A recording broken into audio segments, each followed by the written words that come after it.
Your voice not audible. Your voice is not audible.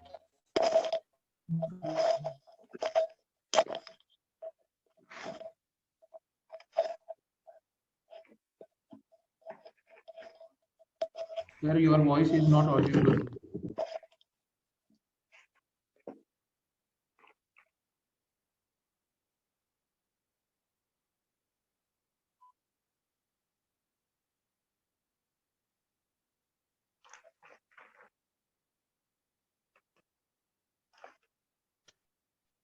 Okay, अब आ रही है आवाज? Yes, sir. Now.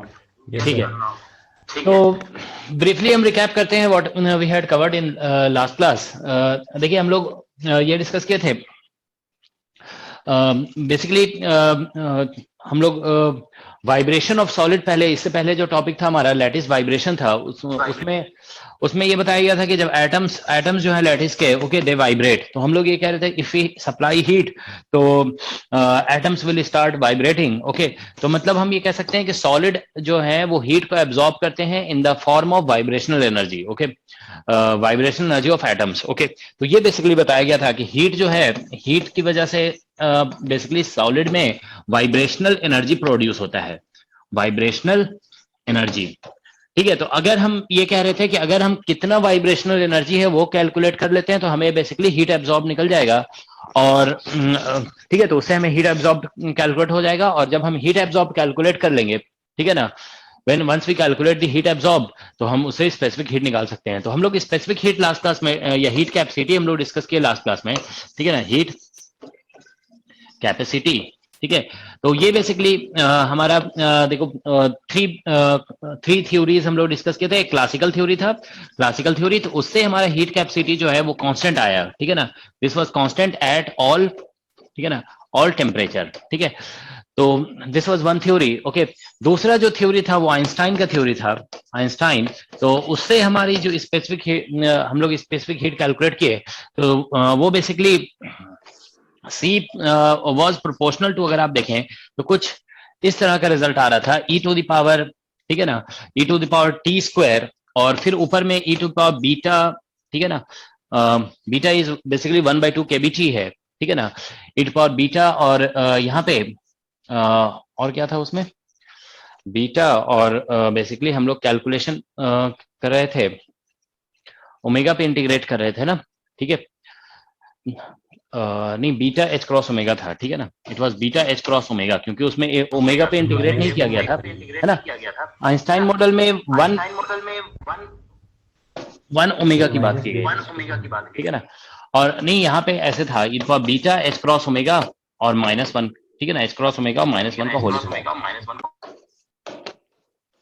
Whole square. ठीक है, तो ये बेसिकली फॉर्मूला था हमारा। ठीक है, तो इस पे फिर लो टेम्परेचर का कंडीशन लगाया गया था। तो लो टेम्परेचर में कह रहे थे कि बीटा जो है ना बेसिकली बहुत हाई हो जाता है, तो फिर ये वाला हम नेग्लेक्ट करके इसी में लो टेम्परेचर की बात जब किए थे हम लोग, देखो लो टेम्परेचर, तो उसमें ये बोल दिया गया सी इज प्रोपोर्शनल टू 1/t² और it power minus beta H cross omega.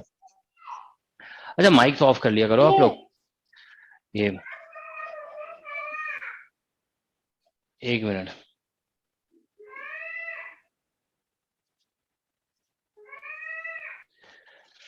ठीक है, तो देखिए यहाँ पे हम लोग बेसिकली ये लो टेम्परेचर पे जनरल ये है, अगर आप देखेंगे वहां पे जनरल फॉर्मूला यही है उसमें, क्योंकि एवरेज एनर्जी में हमारा ऐसे निकला था ना, इसमें 1 ओमेगा की बात की जा रही थी आइंस्टाइन थ्योरी में। उसके बाद फिर हम लोग डिबाई थ्योरी डिस्कस किए, ठीक है ना, डिबाई थ्योरी।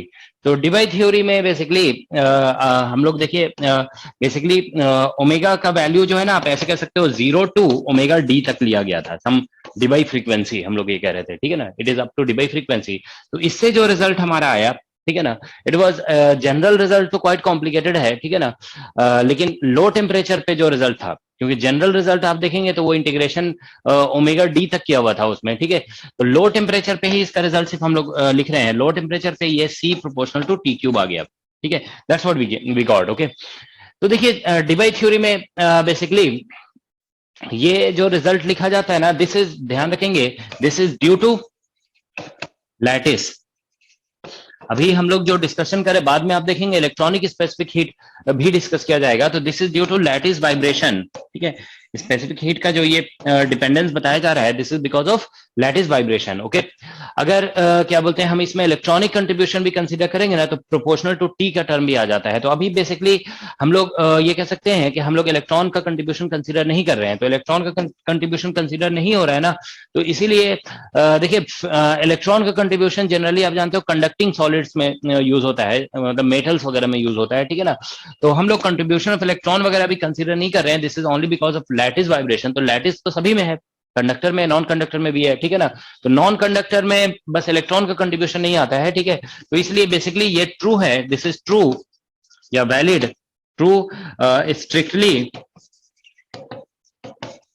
फॉर इंसुलेटर्स, ठीक है। ये इंसुलेटर्स के लिए स्ट्रिक्टली ट्रू है, ठीक है। हम ये लिख देते हैं कि फॉर मेटल्स, अगर आप मेटल का डिस्कशन करेंगे, देखिए फॉर मेटल्स, ठीक है।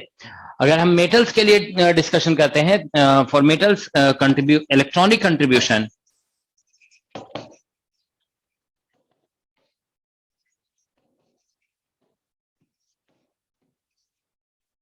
ठीक है, for metals electronic contribution needs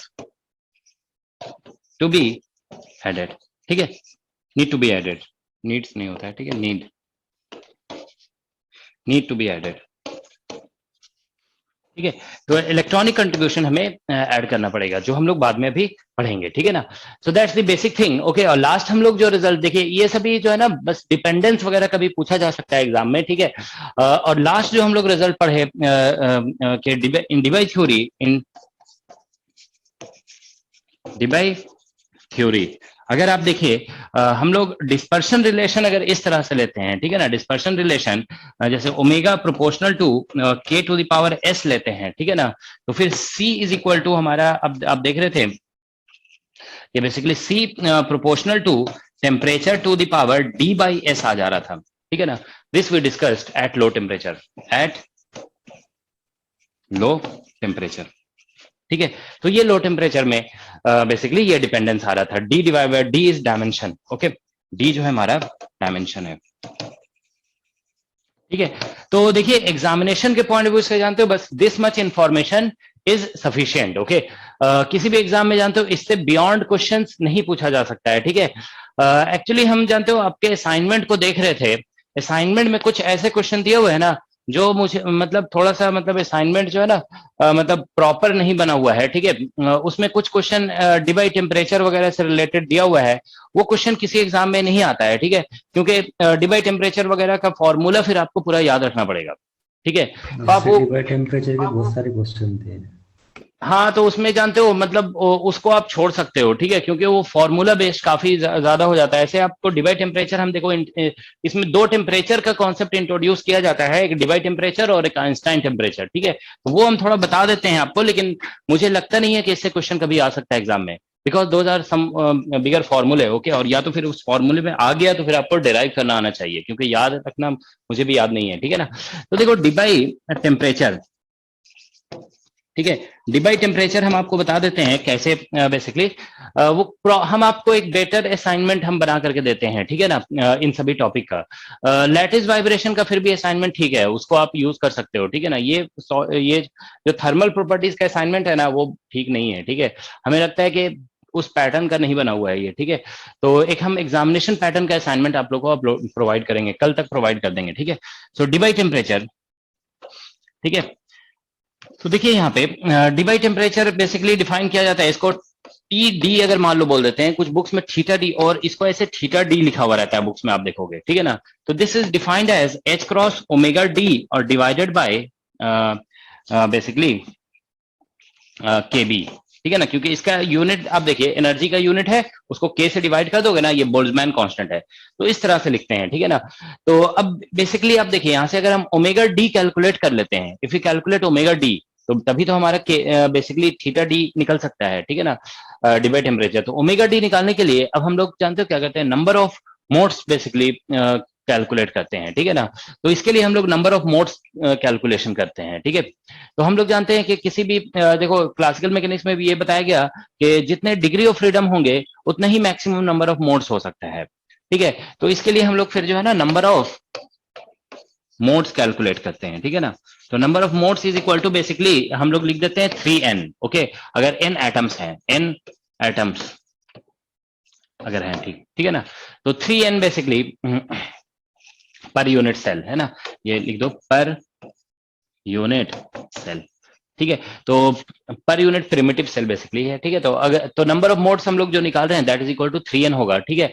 तो ये नंबर ऑफ मोड्स देखिए लास्ट क्लास में हम लोग डिस्कस कर रहे थे ना कि डेंसिटी नंबर ऑफ मोड्स अगर हमें निकालना है तो हम लोग ऐसे लिखते हैं, जैसे dn निकालना है आपको, dn नंबर ऑफ मोड्स, तो basically this is we write as volume occupied by, ठीक है ना, volume occupied by basically dn निकालने के लिए volume occupied by volume between dn small number निकालना है तो वॉल्यूम इन के स्पेस, स्मॉल वॉल्यूम इन के space divide by volume occupied by one state, ऐसे लिखते हैं हम लोग। तो ऐसे लिखा गया था इसको, देखो 4 पाई के स्क्वायर डी के, ठीक है ना, और डिवाइडेड बाय, ठीक है, तो 4 पाई के स्क्वायर डी के और divided bye 2 pi by L का होल क्यूब, ठीक है ना।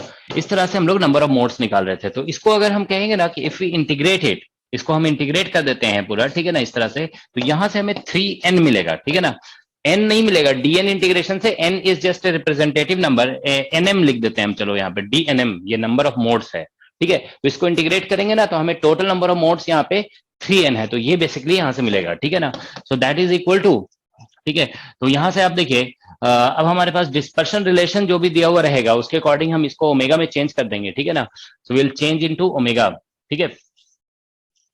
तो इसे ओमेगा में चेंज करेंगे अगर आप मान लीजिए डिबाई मॉडल के अकॉर्डिंग अगर आप कैलकुलेट, क्योंकि डिबाई टेम्परेचर डिफाइन कर रहे हैं ना, तो डिबाई मॉडल के अकॉर्डिंग फिर हम लोग ये फॉर्मूला डिफाइन किए थे लास्ट क्लास में, जैसे v इज इक्वल टू ये वेलोसिटी ऑफ साउंड है, ठीक है ना, तो ओमेगा बाई के ये लिखा जाता है, ठीक है ना।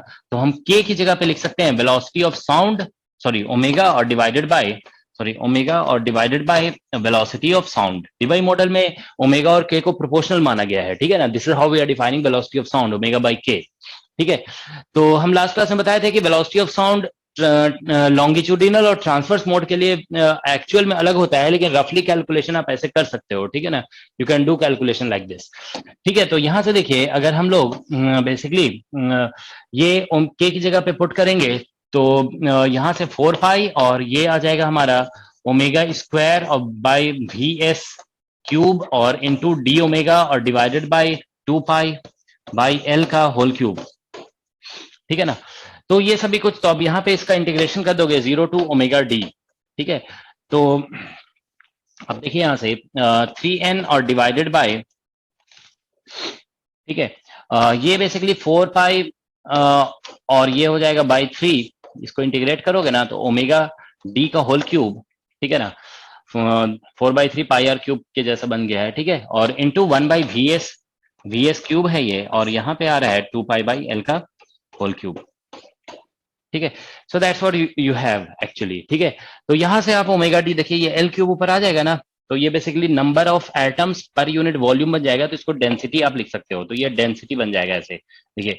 तो ये 3 और 3 9n हो जाएगा, ये 9 और ये basically n by L cube density हो जाएगा, ठीक है ना। So that will be equal to, और यहां से देखिए ये कैंसिलेशन वगैरह होकर, ठीक है, तो बेसिकली ओमेगा डी का होल क्यूब है ये, और डिवाइडेड बाय यहाँ पे बेसिकली 2 पाई स्क्वायर बच रहा है और इंटू वी एस क्यूब, ठीक है। तो ओमेगा डी हम लोग यहाँ से ऐसे लिख सकते हैं, देखिए 18 हो जाएगा ये मल्टीप्लाई होकर 18 एन स्क्वायर और पाई स्क्वायर और वी एस क्यूब, ठीक है, का होल पावर 1/3, ठीक है ना। So something like this we can write, okay. तो अगर कभी एग्जाम में क्वेश्चन आ जाता है ना तो इस तरह से आप क्या बोलते हैं ओमेगा डी निकाल सकते हैं, ओमेगा डी का वैल्यू फिर यहाँ पे पुट कर सकते हैं, ठीक है ना। तो आपको बेसिकली ये डिबाई टेम्परेचर निकल जाएगा, ठीक है ना, you will get Debye temperature. अब देखो क्या है कि उसमें जो असाइनमेंट में क्वेश्चन दिए हुए है ना, वो बेसिकली सिर्फ ऐसा क्वेश्चन नहीं है कि what is the Debye temperature, Debye temperature, क्योंकि इसके लिए आपको देखो रिक्वायरमेंट क्या क्या है डिबाई टेम्परेचर के लिए, क्वेश्चन में नंबर डेंसिटी ऑफ एटम्स दिया हुआ होना चाहिए। ये बेसिकली स्मॉल एन जो लिखा जा रहा है ना यहाँ पे, small n is equal to ये n बाई एल क्यूब है, इसे हम लोग वॉल्यूम नंबर बाई वॉल्यूम लिख दे रहे हैं, ठीक है ना, दिस इज वॉल्यूम, ठीक है। So you need this, and second thing solid में स्पीड ऑफ साउंड भी दिया हुआ होना चाहिए, vs जो यहाँ पे लिखा हुआ है, this vs is speed of sound, ठीक है। तो ये भी आपको पता होना चाहिए, this also you should know, okay, ठीक है, तो ये दो इंफॉर्मेशन होना चाहिए, तो फिर आपको ओमेगा डी निकल जाएगा। From omega D you can get the divide temperature. लेकिन इससे फायदा क्या होगा, डिवाइड टेम्परेचर चलो निकल गया, लेकिन कुछ क्वेश्चन उसमें ऐसे दिए हुए ना जिसमें बोला गया है कि what is the specific heat, ठीक है ना, एट लो टेम्परेचर। ठीक है, तो स्पेसिफिक हीट निकालने के लिए बोल दिया गया है लो टेम्परेचर पे, ठीक है ना, किसी पर्टिकुलर। तो उसके लिए फिर जानते हो आपको, हम लोग जो डिस्कस किए ना देखिए क्लास में, वो सिर्फ और सिर्फ हम लोग डिपेंडेंस डिस्कस किए हैं। We did not discuss exact फॉर्मूले, ठीक है ना, क्योंकि एग्जैक्ट फॉर्मूले एग्जाम में नहीं आते हैं। ठीक है, तो हम लोग डिपेंडेंस, हालांकि although we did complete calculation, मगर हम लोग फोकस उस पर नहीं कर रहे हैं। ठीक है ना, तो हमारा एग्जैक्ट फॉर्मूले पे फोकस नहीं है। ठीक है, तो अगर आप एग्जैक्ट फॉर्मूला देखो, कभी एग्जाम में आ गया कि what is the specific heat, उसका डिवाइड टेम्परेचर इतना है, तो ठीक है, या कुछ अदर इंफॉर्मेशन के लिए उसके लिए आपको एग्जैक्ट फॉर्मूले की जरूरत पड़ेगी। तो एग्जैक्ट फॉर्मूला जो है ना, वो तो हमें भी याद नहीं है। ठीक है, तो आप किसी बुक से देख करके लिख सकते हो। ठीक है, देखो जैसे अगर हम इन डिबाई थ्योरी, ठीक है, तो यहां से ओमेगा डी निकल गया ये। ठीक है, और ये बेसिकली हाईएस्ट फ्रीक्वेंसी है, ठीक है ना, with which lattice can vibrate. Okay, आप देख रहे थे लैटिस वाइब्रेशन का एक अपर कट ऑफ फ्रीक्वेंसी होता है, ठीक है ना, उससे ज्यादा फ्रीक्वेंसी नहीं हो सकता है। ये हम लोग डिस्पर्शन रिलेशन प्लॉट किए थे, तो ऐसा आ रहा था ना कि जैसे मान लीजिए ये, ठीक है ना, ये इस तरह से ग्राफ आ रहा है, तो ये एक अपर कट ऑफ फ्रीक्वेंसी है। ठीक है, तो उस ठीक है, तो लैटिस में एक मतलब लो फ्रीक्वेंसी हो सकता है लैटिस में, लेकिन बहुत हाई, मतलब इससे ज्यादा हाई फ्रीक्वेंसी अलाउड नहीं है।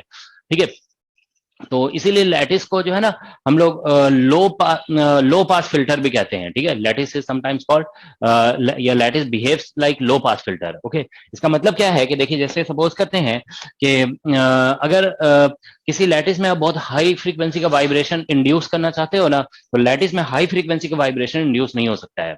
ठीक है, बिकॉज इसमें अपर कट ऑफ फ्रीक्वेंसी आप देख रहे हो ना, ये कट ऑफ फ्रीक्वेंसी जो है डेंसिटी वगैरह से रिस्ट्रिक्टेड हो रहा है।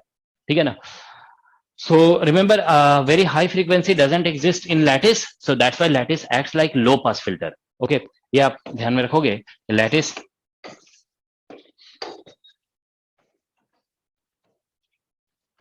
acts like low pass filter because high frequency cannot be induced in lattice. ठीक है, high frequency can not be induced in lattice. ठीक है, so that's what we are getting. Okay, so high frequency can not be induced in lattice. ठीक है, तो ये basically हमारे कुछ कॉन्सेप्ट्स हो गए। तो हम फिर भी देखो, जस्ट फॉर कस्टमरी हम एक फाइनल फॉर्मूला लिख देते हैं। तो इन डिबाई थ्योरी, ठीक है ना, अगर आप स्पेसिफिक हीट का exact formula eight low temperature लिखना चाहते हैं ना, देखिए एट लो टेम्परेचर, इसके लिए जानते हो, एक लास्ट क्लास में एक इंटीग्रेशन आया था ना, आप देख रहे थे x to the power 4 e to the power x और डिवाइड बाय ex माइनस 1 का होल स्क्वायर और 0 टू इन्फिनिटी। ये वाला इंटीग्रेशन आपको कंप्लीट करना पड़ेगा। ठीक है ना, so once you complete this integration, ये डिफिकल्ट इंटीग्रेशन है। ठीक है, तो इसको आप जब करेंगे, और यहाँ पे dx ऐसा था, तो इस इंटीग्रेशन को करने के बाद आपको फिर एग्जैक्ट फॉर्मूला मिलेगा। ठीक है ना, तो हम एक मिनट किसी बुक से देख के लिख देते हैं। ठीक है ना, देखो यहाँ पे इसकी जरूरत बिल्कुल भी नहीं है। ठीक है, जो डिपेंडेंस का केस हम बताए ना, वो बेसिकली आपको सिर्फ याद रखना है। ठीक है, देखिए इसका लो टेम्परेचर पे हीट कैपेसिटी का जो फॉर्मूला है वो बेसिकली है 12/5, एक minute, pi to the power 4, और यहाँ पे गैस कांस्टेंट r है, और this is T divided by theta d, और इसका होल क्यूब। ये है, क्या कह रहे हो, बोलो। मैं यही बोल रहे थे सर, इस इंटीग्रेशन की वैल्यू 4/4 की अपॉन 15 है। क्या कह रहे हो? मैं बोल रहा था इस इंटीग्रेशन की वैल्यू 4 की पावर 4 अपॉन 15 है। 4 पाई का पावर 4 अपॉन 15। किसका? ये जो इंटीग्रेशन है ना, 0 टू इन्फिनिटी। अरे हाँ, इसको छोड़ो ना, क्या भी है, कुछ भी है, उसको याद करने की क्या जरूरत है। ठीक है, अननेसेसरी आप अपने ब्रेन में जितना ज्यादा लोड दोगे ना, उतना ज्यादा आप फिर दूसरी चीजों को भूल जाओगे। ठीक है, तो इसको याद ही मत करो। ठीक है ना, इसका कभी यूज ही नहीं होगा कि एग्जाम में आपको इसका वैल्यू याद करने की यहाँ जरूरत पे R क्या है इसमें? आर गैस कांस्टेंट है, गैस कांस्टेंट। ठीक है ना, आर जो हम लोग लिखते हैं ना, आर इज इक्वल टू, ऐसे लिखे थे ना लास्ट क्लास में, Na इंटू KB। ठीक है, ये बेसिकली गैस कांस्टेंट है, गैस। अब देखते हो ना, स्पेसिफिक हीट जब भी लिखा जाता है तो गैस कांस्टेंट के टर्म में लिखते हैं ना हम लोग। जैसे क्लासिकल थ्योरी में स्पेसिफिक हीट कांस्टेंट जो निकला था वो याद है, 3R लिखे थे हम लोग। Yes, sir. हाँ, तो वही इसीलिए ये 3R के टर्म में लिखा जा रहा है, क्योंकि देखिए ये तो यहाँ पे नंबर हो गया, ये सारे नंबर हो गए, तो ये डायमेंशनलेस हो गया, ये भी टेम्परेचर हो गया, ये भी टेम्परेचर है, तो ये डायमेंशनलेस है, तो यही तो R के टर्म में ही तो ये लिखा जाएगा। ठीक है, तो ये बिल्कुल भी हम आपको नहीं कहेंगे कि आप इसको मेमोराइज करिए, ठीक है, क्योंकि डिपेंडेंस जो हम आपको देखो इधर जो बताया ना, ये इंपॉर्टेंट है, ये आपको पता होना चाहिए, दिस यू शुड नो, ये 3 चीज ये इंपॉर्टेंट है। ठीक है, सॉरी, ये तो इंपॉर्टेंट है, और ये तो वेरी इंपॉर्टेंट है, दिस।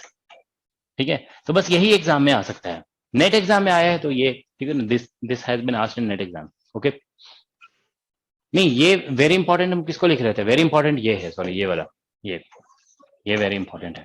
ठीक है, डायमेंशन वाइज, ठीक है, डायमेंशन वाइज पूछा जा सकता है, और डिस्पर्शन रिलेशन को चेंज करके पूछा जा सकता है। ठीक है, दैट्स इंपॉर्टेंट।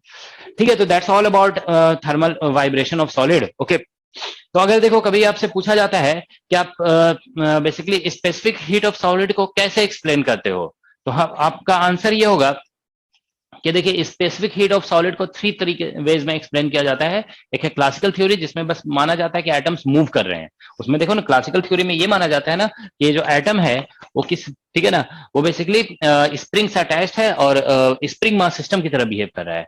फिर बाद में आइंस्टाइन ने कहा कि नहीं, ये क्वांटम ऑसिलेटर होगा, क्वांटम ऑसिलेटर, और उसने एक फ्रीक्वेंसी लिया, डिबाई थ्योरी में एक रेंज ऑफ फ्रीक्वेंसी लिया गया up to maximum frequency omega D. ठीक है, तो हम मतलब लैटिस के वाइब्रेशन, हम ये कहते हैं कि सॉलिड जब हीट एब्जॉर्ब करता है तो उसके एटम्स वाइब्रेट करते हैं, तो इसीलिए वो हीट एब्जॉर्ब करता है, मतलब जो हीट एनर्जी है वो वाइब्रेशनल एनर्जी में कन्वर्ट हो रहा है सॉलिड में। ठीक है, तो इस तरह से हम बेसिकली सॉलिड स्पेसिफिक हीट को बेसिकली एक्सप्लेन करते हैं। ठीक है, मतलब कहने का मतलब ये है कि हम जब एक्सप्लेन कर रहे हैं ना स्पेसिफिक हीट को, तो what we are actually doing, तो हम बेसिकली ये कर रहे हैं कि हम कह रहे हैं कि हीट एनर्जी जो है ना वो वाइब्रेशनल एनर्जी में कन्वर्ट हो जा रहा है। ठीक है, that's what we are doing, और वाइब्रेशनल एनर्जी को यूज करके हम दिखाना चाहते हैं कि उसका हीट कैपेसिटी किस तरह से वैरी कर रहा है। ठीक है, तो एक्सपेरिमेंट से डिबाई थ्योरी मैच करता है। ठीक है, ऑलराइट। ठीक है, तो अब देखिए हम लोग तो हम ये कह सकते हैं कि जब हम सॉलिड के एटम्स को क्वांटम ऑसिलेटर एज्यूम कर रहे हैं ना, तो स्पेसिफिक हीट का कॉन्सेप्ट एक्सप्लेन हो जा रहा है। ठीक है ना, लेकिन आप ध्यान रखेंगे कि आप जैसे हीट सप्लाई करते हैं ना, तो आप थर्मल प्रॉपर्टी हम लोग डिस्कस कर रहे हैं ना सॉलिड का, तो जब आप जानते हो जब हीट सप्लाई करते हो सॉलिड में, तो सॉलिड एक्सपैंड भी करता है। ठीक है ना, तो अगर हम थर्मल एक्सपेंशन ऑफ सॉलिड को एक्सप्लेन करने की कोशिश करेंगे तो कैसे एक्सप्लेन करेंगे? ठीक है ना, तो देखो एक बार हम बता देते हैं कि हम लोग हीट कैपेसिटी जो सॉलिड का हीट कैपेसिटी ऑफ सॉलिड, ठीक है, is explained by assuming that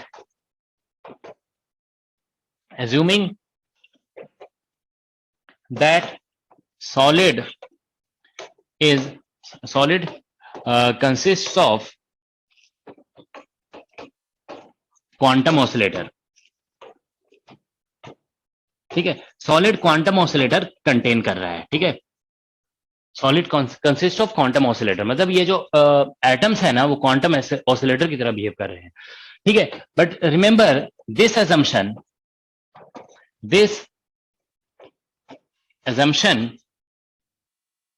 cannot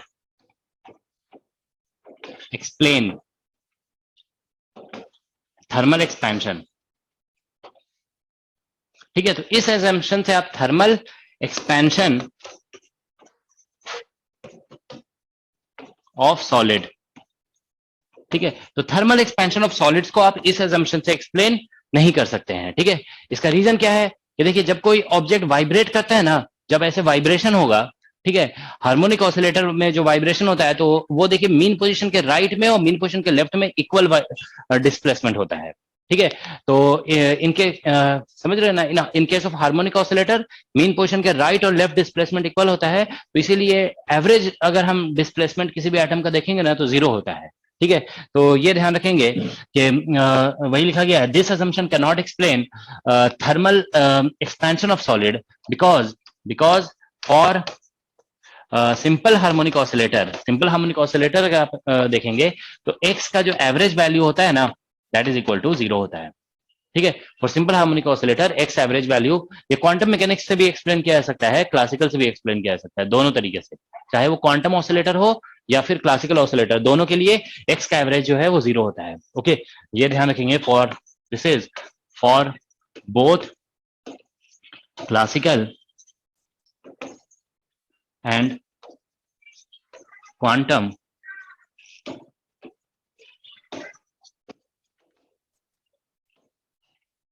oscillators. ठीक है, so for both classical and quantum oscillators, okay, that's what we have.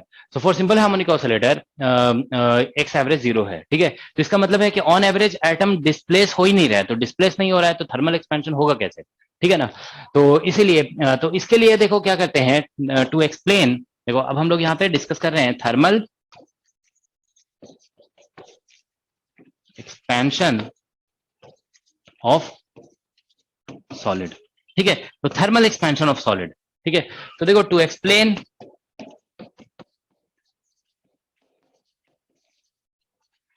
Thermal expansion, we assume that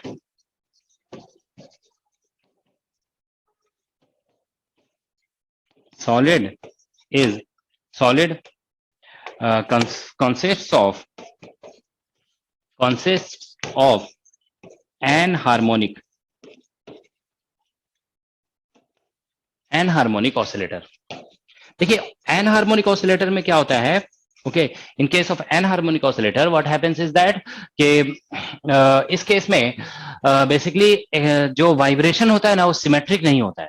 ठीक है, तो N harmonic oscillator में ऐसा होगा, देखिए जैसे अगर आप पोटेंशियल वर्सेस एक्स प्लॉट करेंगे ना तो ये कुछ ऐसा होगा, ये इधर ज्यादा है और इधर ऐसे कम हो सकता है। ठीक है ना, it can be something like this. Okay, harmonic oscillator में देखिए ये एन हार्मोनिक है, दिस इज एन हार्मोनिक में क्या होगा, देखिए हार्मोनिक, ठीक है, हार्मोनिक में कुछ ऐसा होता है, ये इधर और इधर सिमेट्रिक है। ठीक है ना, मतलब ऐसा, एक मिनट क्या दिखाते हैं, ये बिल्कुल सिमेट्रिक होगा ऐसे, it is something like this, symmetric. ठीक है, so that's what the case is for harmonic oscillator. ठीक है, एन हार्मोनिक में ऐसा होता है, हार्मोनिक में ऐसा होता है। ठीक है, तो अब देखिए यहाँ पे तो इसीलिए इसमें जो है ना एक्स एवरेज इसमें 0 होता है और इसमें एक्स एवरेज जो है वो 0 नहीं होता है। ठीक है ना, क्योंकि राइट साइड में देखिए पोटेंशियल थोड़ा ज्यादा एक्सटेंडेड है ना, तो इसीलिए इसमें राइट साइड में डिस्प्लेसमेंट पॉजिटिव ज्यादा होगा, लेफ्ट साइड में डिस्प्लेसमेंट कम होगा। ठीक है, तो इसलिए इस तरह का एजम्पशन लिया जाता है। तो इसमें देखिए जैसे आप potential energy V of X लिखते हो ना, तो ये आप ऐसे लिखते हो, मान लीजिए हाफ के एक्स स्क्वायर, तो इसमें पोटेंशियल एनर्जी ऐसे लिखा जाता है। ठीक है ना, जैसे हाफ के एक्स स्क्वायर का टर्म है तो प्लस सम मान लीजिए अल्फा एक्स क्यूब भी होगा, यहाँ पे there will be some alpha X cube also.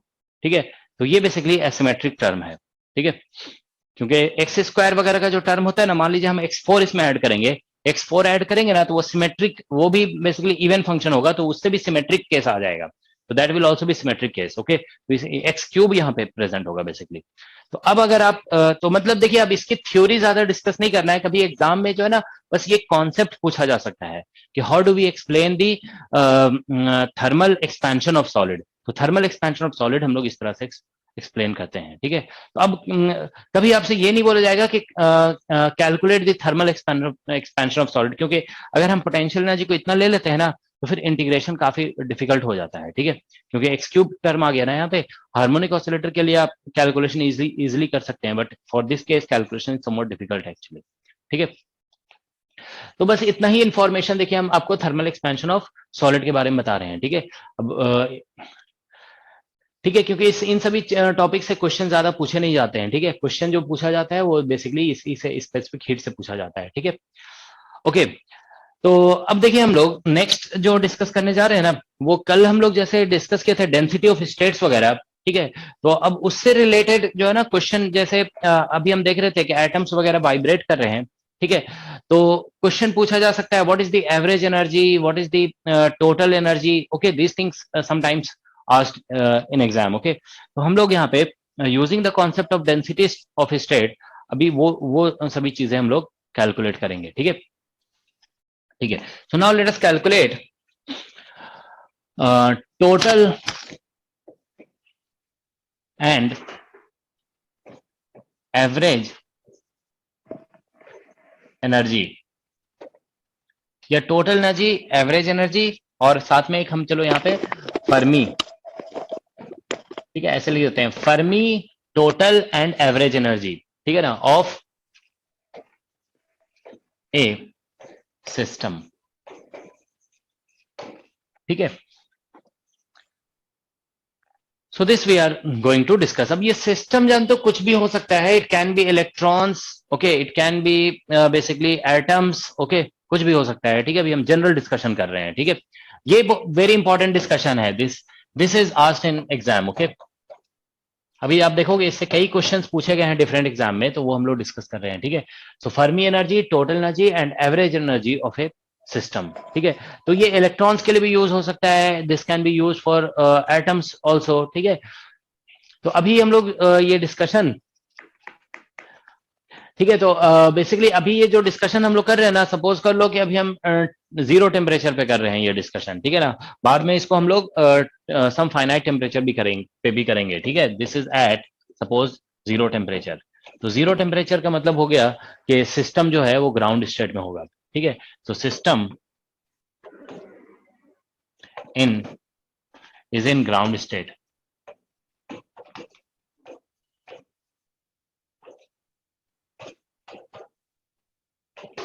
ठीक है। So system is in ground state, alright.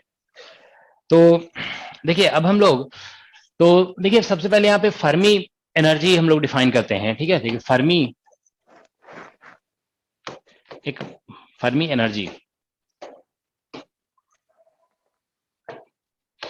This is basically the highest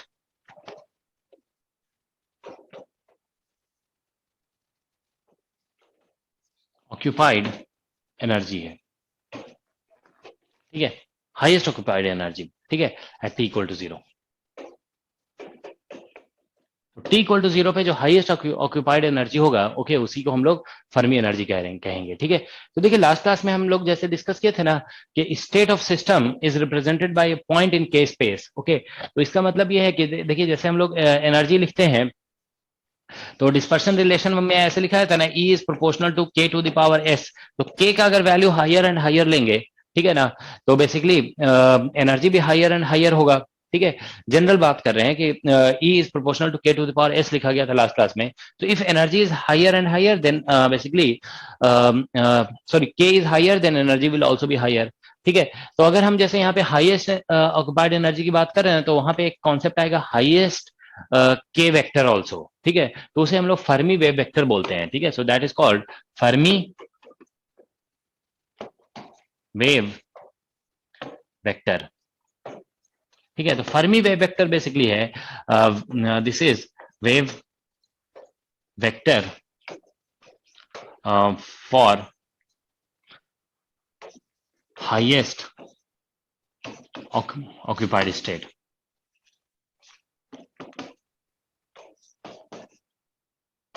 wave vector for highest occupied state, okay, ठीक है। तो अब देखिए यहाँ पे जैसे मान लीजिए हम के स्पेस ऐसे बनाते हैं, ठीक है ना। तो ये सपोज कर लीजिए थ्री डायमेंशनल के स्पेस है, ठीक है। एक minute, suppose this is three dimensional के space.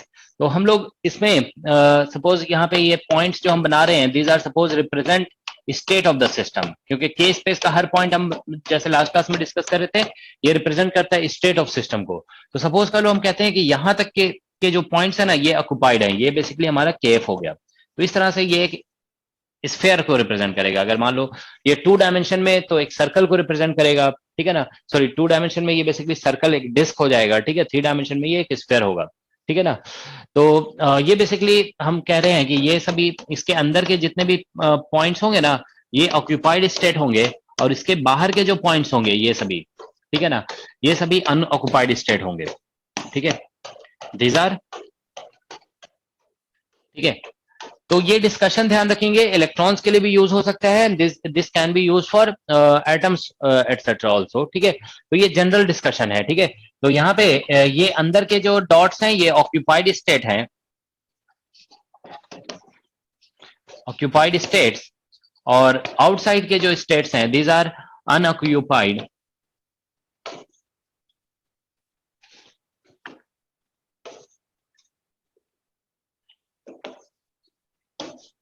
these are unoccupied states. Okay, so that's the situation. ठीक है. So now here see in last class we calculated the number of modes, है ना. तो अगर हम देखिए यहाँ पे फिर से number of states अगर हम निकालते हैं, number of states, ठीक है. तो basically number of states या number of occupied states हम अगर लिख देते हैं, ठीक है ना. देखो number of occupied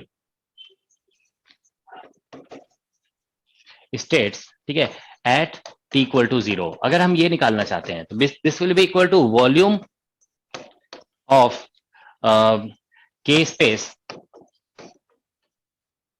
और divided bye 2 pi by L का, ठीक है ना. अब डिपेंड करता है कि आप यहाँ पे 2 पाई बाई एल का होल क्यूब लिखते हो या होल स्क्वायर लिखते हो. डिपेंड करेगा कि 2D में कैलकुलेशन कर रहे हैं या 3D में कैलकुलेशन कर रहे हैं, ठीक है ना. वो फिर डायमेंशन पे डिपेंड करने लगेगा, ठीक है ना. तो हम लोग यहाँ पे देखिए बेसिकली सपोज करो we are doing calculation in 3D, ठीक है ना. अगर हम 3D में कैलकुलेशन कर रहे हैं तो यहाँ पे हम लोग ऐसे लिख देंगे, ठीक है ना. तो नंबर ऑफ ये बेसिकली हमारा, तो ये वॉल्यूम हो जाएगा 4/3 पाई और ये हो गया हमारा KF का होल क्यूब, ठीक है. क्योंकि 3D में कैलकुलेशन कर रहे हैं, 3 डायमेंशनल बेसिकली ये स्फीयर के स्पेस जो है वो बेसिकली इतना रीजन जो है ना ऑक्युपाइड है basically.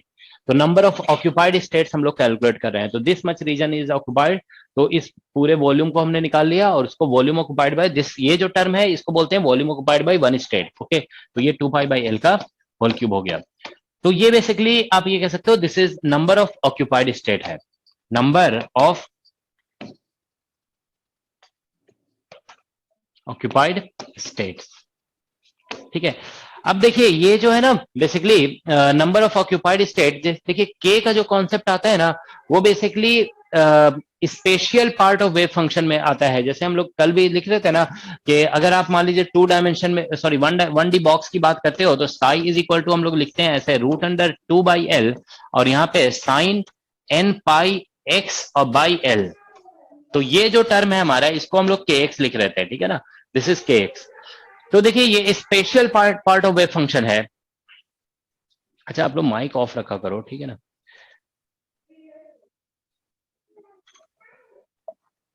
This is the special part of wave function, ठीक है. तो special part of wave function में बेसिकली ये kx का जो कॉन्सेप्ट आता है ना वो स्पेशल पार्ट पे होता है. लेकिन देखो क्या होता है क्वांटम मैकेनिक्स में बताया जाता है कि अगर एक स्पेशल पार्ट,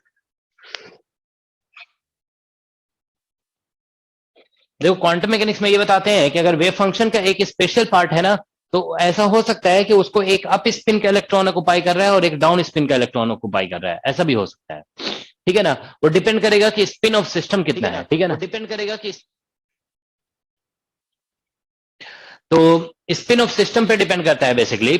ओके, तो अगर हम लोग देखिए यहाँ पे मान लेते हैं कि let S is equal to है, एक मिनट, कैपिटल S लिख देते हैं, ठीक है, इज इक्वल टू है स्पिन ऑफ सिस्टम, ठीक है ना. Spin off system capital S है, ठीक है ना. तो यहाँ पे देखिए ये क्वांटम का थोड़ा कॉन्सेप्ट है, ठीक है. अभी आप डायरेक्ट इसको याद कर लोगे, जो लोग क्वांटम पढ़ चुके हैं उनको पता है ये, ठीक है. तो स्पिन ऑफ सिस्टम अगर S है ना तो वन स्टेट, देखो वन स्टेट इज ऑक्युपाइड, मतलब सिस्टम बोलिए या मतलब पार्टिकल बोलिए, पार्टिकल का जो ये सिस्टम में जो भी पार्टिकल्स हैं उनका स्पिन S बोला जा रहा है. तो one state is occupied by 2s+1 particles, ठीक है. तो एक स्टेट को इतने पार्टिकल्स ऑक्युपाई कर सकते हैं. जैसे इलेक्ट्रॉन के लिए बोला जाता है कि स्पिन हाफ सिस्टम है तो S की जगह हाफ लिखते हैं ना तो 2 इंटू ये 2 कैंसिल होकर 1+1 2 हो जाता है. तो हम बोलते हैं कि one state is occupied by 2 electrons. तो ठीक है ना. तो इसीलिए देखिए ये नंबर ऑफ ऑक्युपाइड स्टेट्स है. तो अगर आप लिखना चाहते हैं नंबर ऑफ, ठीक है ना, पार्टिकल्स, अगर आप नंबर ऑफ पार्टिकल्स निकालना चाहते हैं ना तो आपको अगर नंबर ऑफ ऑक्युपाइड स्टेट का नॉलेज है तो उसको बस स्पिन वाले टर्म से मल्टीप्लाई करना होगा, क्योंकि ये नंबर ऑफ स्टेट्स हैं और हर स्टेट में इतने पार्टिकल्स होंगे. तो बेसिकली ये हो जाता है, देखिए 2s+1 और यहाँ पे 4/3 पाई और kf का क्यूब और divided bye 2 pi by l power 3, ठीक है ना. तो ये 3 डायमेंशन में है, this is in 3 dimension. Okay, तो यहां से देखिए नंबर ऑफ पार्टिकल्स को अगर हम n लिख देंगे ठीक है ना, दिस इज n, ठीक है। तो अभी तक देखिए n हम कहीं यूज नहीं किए थे, ठीक है, तो that is equal to 2s plus 1, ठीक है, और यहां से 4/3 पाई और kf का होल क्यूब, ठीक है ना, this is kf whole cube. और ये आप देखिए ऊपर में l क्यूब आ जाएगा, नीचे 8 पाई क्यूब आ रहा है, ठीक है ना, तो ये सभी कुछ कैंसिल वगैरह कर दोगे आप, ठीक है ना। तो यहां से आपका kf देखिए, यहां से फिर से ये n divide by l cube को हम स्मॉल n लिख देंगे, ठीक है ना। तो दिस बिकम्स इक्वल टू देखिए 3 और ये 2 यहां से मल्टीप्लाई हो जाएगा, ठीक है ना। तो बेसिकली 6 पाई स्क्वायर और यहाँ पे स्मॉल n और डिवाइडेड बाय 2s प्लस 1 का होल पावर 1/3। तो इसको हम लोग बोलते हैं Fermi wave vector in 3 dimension, ठीक है, दिस इज फर्मी। देखो ये कैलकुलेशन सीखना बहुत जरूरी है, क्योंकि एग्जाम में जानते हो क्वेश्चन 2 डायमेंशन का भी पूछा जाता है। तो अगर आप 2 डायमेंशन में होंगे ना, तो यहाँ पे 2 पाई बाई एल का होल स्क्वायर से डिवाइड करना पड़ेगा, ठीक है ना। सो दैट्स व्हाट, तो ये Fermi wave vector in 2 dimension हो गया, ठीक है ना, sorry 3 dimension, Fermi wave vector in 3 dimension, ठीक है, for a system having spin s। तो अगर स्पिन जैसे इलेक्ट्रॉन के लिए अगर हम मान लीजिए या बेसिकली स्पिन हाफ सिस्टम के लिए हम कोई भी स्पिन हाफ सिस्टम है, spin half system basically electron होते हैं, प्रोटॉन होते हैं, न्यूट्रॉन होते हैं, ये सभी स्पिन हाफ सिस्टम है। तो स्पिन हाफ सिस्टम के लिए अगर लिखेंगे ना, तो यहाँ पे 1 लिख दोगे, सॉरी हाफ लिख दोगे, ठीक है ना, तो ये 2 बन जाएगा, 2 से कैंसिल, तो 3 पाई स्क्वायर n आ जाएगा, ठीक है। लेकिन हम लोग स्पेसिफिकली डिस्कशन अभी 3 डायमेंशन में किए हुए हैं, ठीक है, एग्जाम में। लेकिन क्वेश्चन हमने देखा है कि 2 डायमेंशन में पूछा जाता है, तो फिर इसी डिस्कशन को आपको रिपीट करना पड़ेगा। यहाँ पे चेंज आ जाएगा 2 पाई बाई एल का होल स्क्वायर, और फिर 2 डायमेंशन में वॉल्यूम नहीं बनेगा यहाँ, तो फिर आप वॉल्यूम 4/3 पाई के एफ क्यूब नहीं लिखोगे, यहाँ पे एरिया बनेगा, तो इसको पाई आर स्क्वायर लिखना होगा, एरिया जैसे सर्कल, ये सर्कल कहलाएगा फिर, तो पाई के एफ स्क्वायर लिखना पड़ेगा, ठीक है। तो बस एक रिप्रेजेंटेटिव डिस्कशन आपको बताया जा रहा है, ठीक है, एग्जाम में के अकॉर्डिंग आप इसको चेंज कर सकते हैं, ठीक है ना, यू कैन चेंज अकॉर्डिंगली, ठीक है, ठीक है। तो ये बेसिकली हमारा फॉर्मूला आ गया, ठीक है। तो अब देखो यहाँ पे अगर एनर्जी निकालना है, तो फिर अब डिपेंड करता है ना कि सिस्टम कैसा है, what kind of system it is, okay. जैसे हम लास्ट क्लास में बता रहे थे ना कि देखिए हमारा अगर मान लीजिए इलेक्ट्रॉनिक सिस्टम है, ठीक है, मतलब नॉन रिलेटिविस्टिक पार्टिकल है, तो एनर्जी हम लोग ऐसे लिखते हैं p²/2m। लेकिन अगर मान लीजिए अल्ट्रा रिलेटिविस्टिक पार्टिकल है, तो एनर्जी को फिर लिखा जाता है E = pc, और यही फोटोन के लिए भी लिखा जाता है, ठीक है ना। और फिर p को हम लोग h क्रॉस k लिख देते हैं यहाँ पे, ठीक है ना, तो h क्रॉस k का होल स्क्वायर हो जाएगा /2m, और ये बेसिकली ये बन जाएगा h क्रॉस k और इंटू c। तो ये देखिए नॉन रिलेटिविस्टिक पार्टिकल के लिए, नॉन रिलेटिविस्टिक पार्टिकल्स, ठीक है, और ये बेसिकली फोटोन के लिए है ये ट्रू, और अल्ट्रा रिलेटिविस्टिक पार्टिकल, फोटोन या फिर और अल्ट्रा रिलेटिविस्टिक पार्टिकल, ठीक है, तो अल्ट्रा रिलेटिविस्टिक केस के लिए है ये, ठीक है, सो आइदर फोटोन और अल्ट्रा रिलेटिविस्टिक, ठीक है। तो बेसिक, ठीक है, तो ये बेसिकली हमारा कॉन्सेप्ट है, ठीक है। तो अब देखो यहाँ पे तो जैसे ये फर्मी वेव वेक्टर निकल गया ना, तो अब फर्मी एनर्जी निकालने के लिए हम यहाँ पे जैसे kf से पुट कर देंगे, ठीक है, दिस इज kf पुट करेंगे तो ये हाईएस्ट एनर्जी निकल जाएगा, ठीक है। तो डिपेंड करता है कि कौन से केस के लिए हम लोग निकाल रहे हैं। तो अगर देखो हम लोग यहाँ पे फर्मी एनर्जी और, ठीक है, नॉन रिलेटिविस्टिक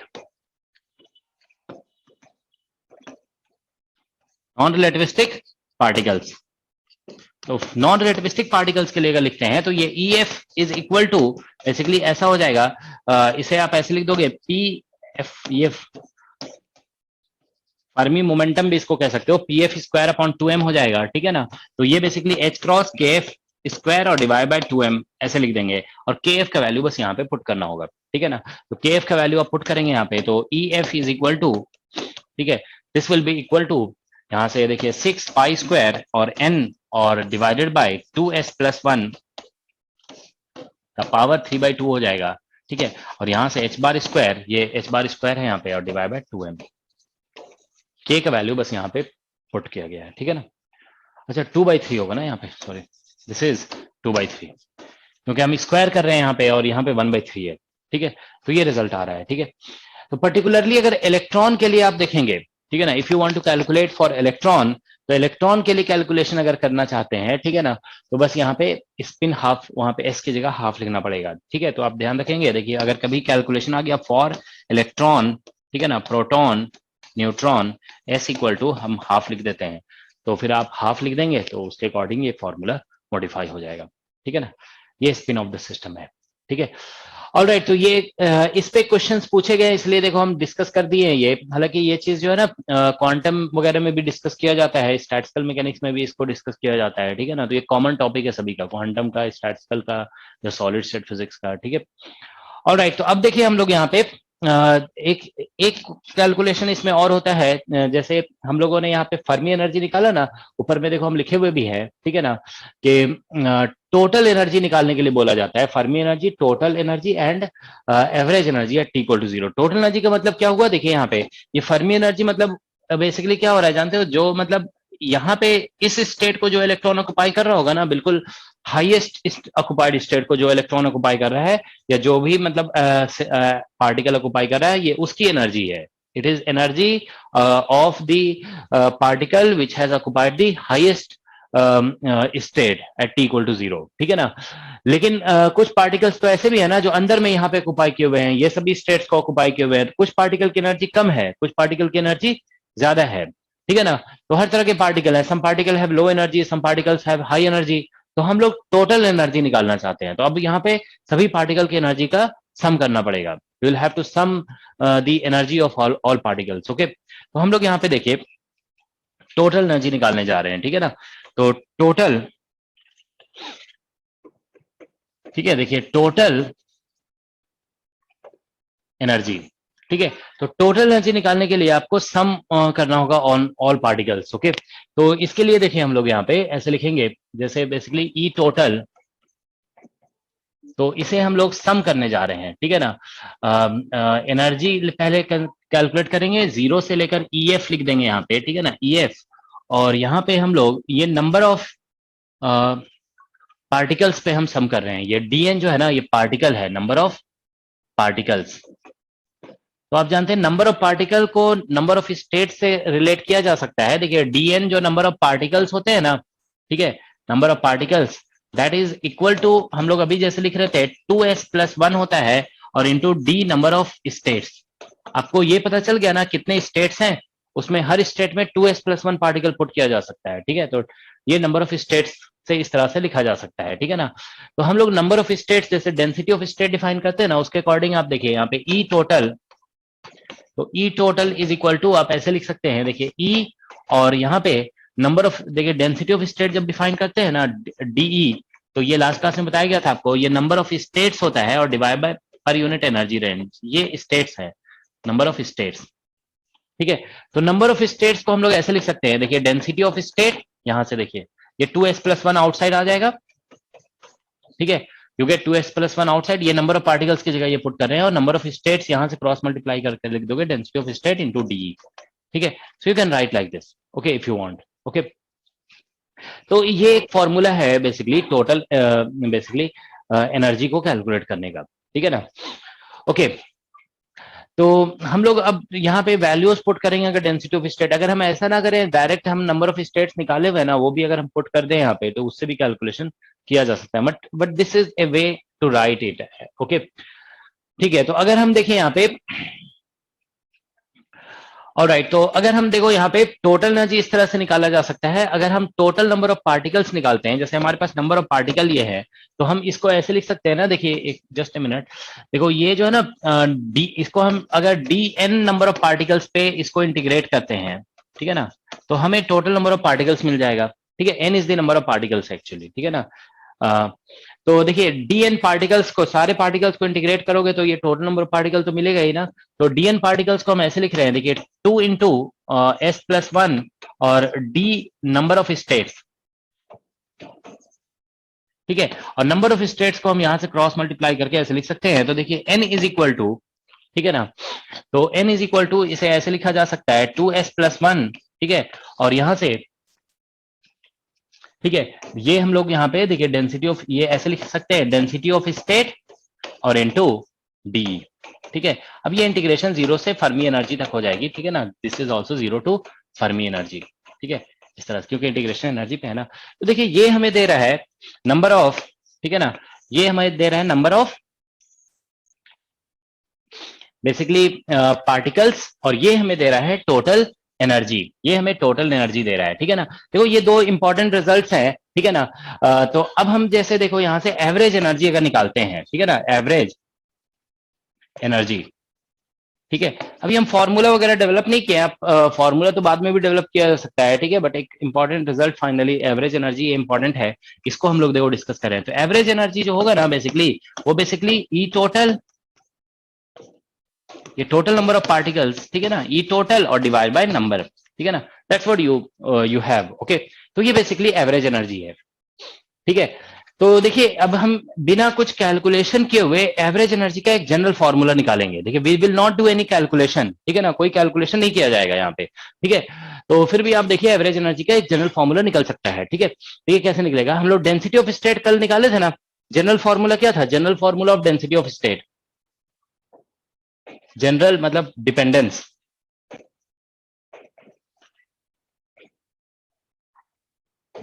ऑफ डी।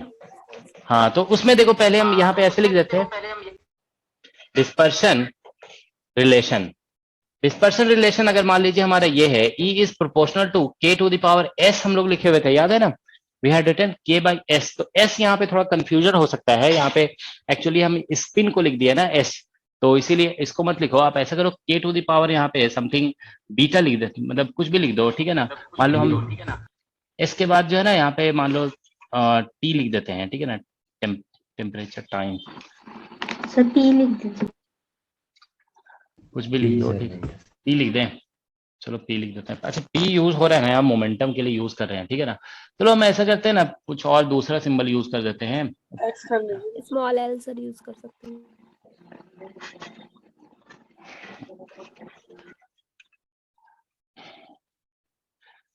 चलो Z यूज कर देते हैं, ठीक है ना। ऐसा मान लो अभी Z लिखा हुआ है, आप समझ जाओगे, ठीक है ना, वो S जो लिखे थे ना लास्ट क्लास में, उसी के Z लिख दिए, ठीक है। तो देखिए E प्रोपोर्शनल टू Z है, तो हम लोग लास्ट क्लास में पढ़े कि डेंसिटी ऑफ स्टेट जो होता है ना DE, that is proportional to basically E to the power कितना निकल रहा था, याद है। अब क्या बनेगा, ये D बाई Z माइनस 1 ऐसा होगा, है ना, D बाई S लिखे हुए थे, D by Z minus 1, okay. अब देखो कोई कैलकुलेशन नहीं करेंगे हम लोग, जस्ट यहाँ से कंक्लूजन निकालेंगे। तो अब देखिए यहाँ पे इसको यहाँ पे आप पुट करोगे, ठीक है ना, देखो यहाँ से इसको आप यहाँ पे पुट करोगे तो ये E मल्टीप्लाई होगा, E मल्टीप्लाई होगा तो टोटल पावर कितना हो जाएगा, D बाई Z बन जाएगा। अब उसको आप इंटीग्रेट करोगे तो एक पावर और बढ़ेगा। तो आप बताइए टोटल एनर्जी में E का पावर कितना आने वाला है, ये सॉरी लिमिट अपर में EF आएगा ना, तो टोटल एनर्जी में EF का पावर कितना आएगा,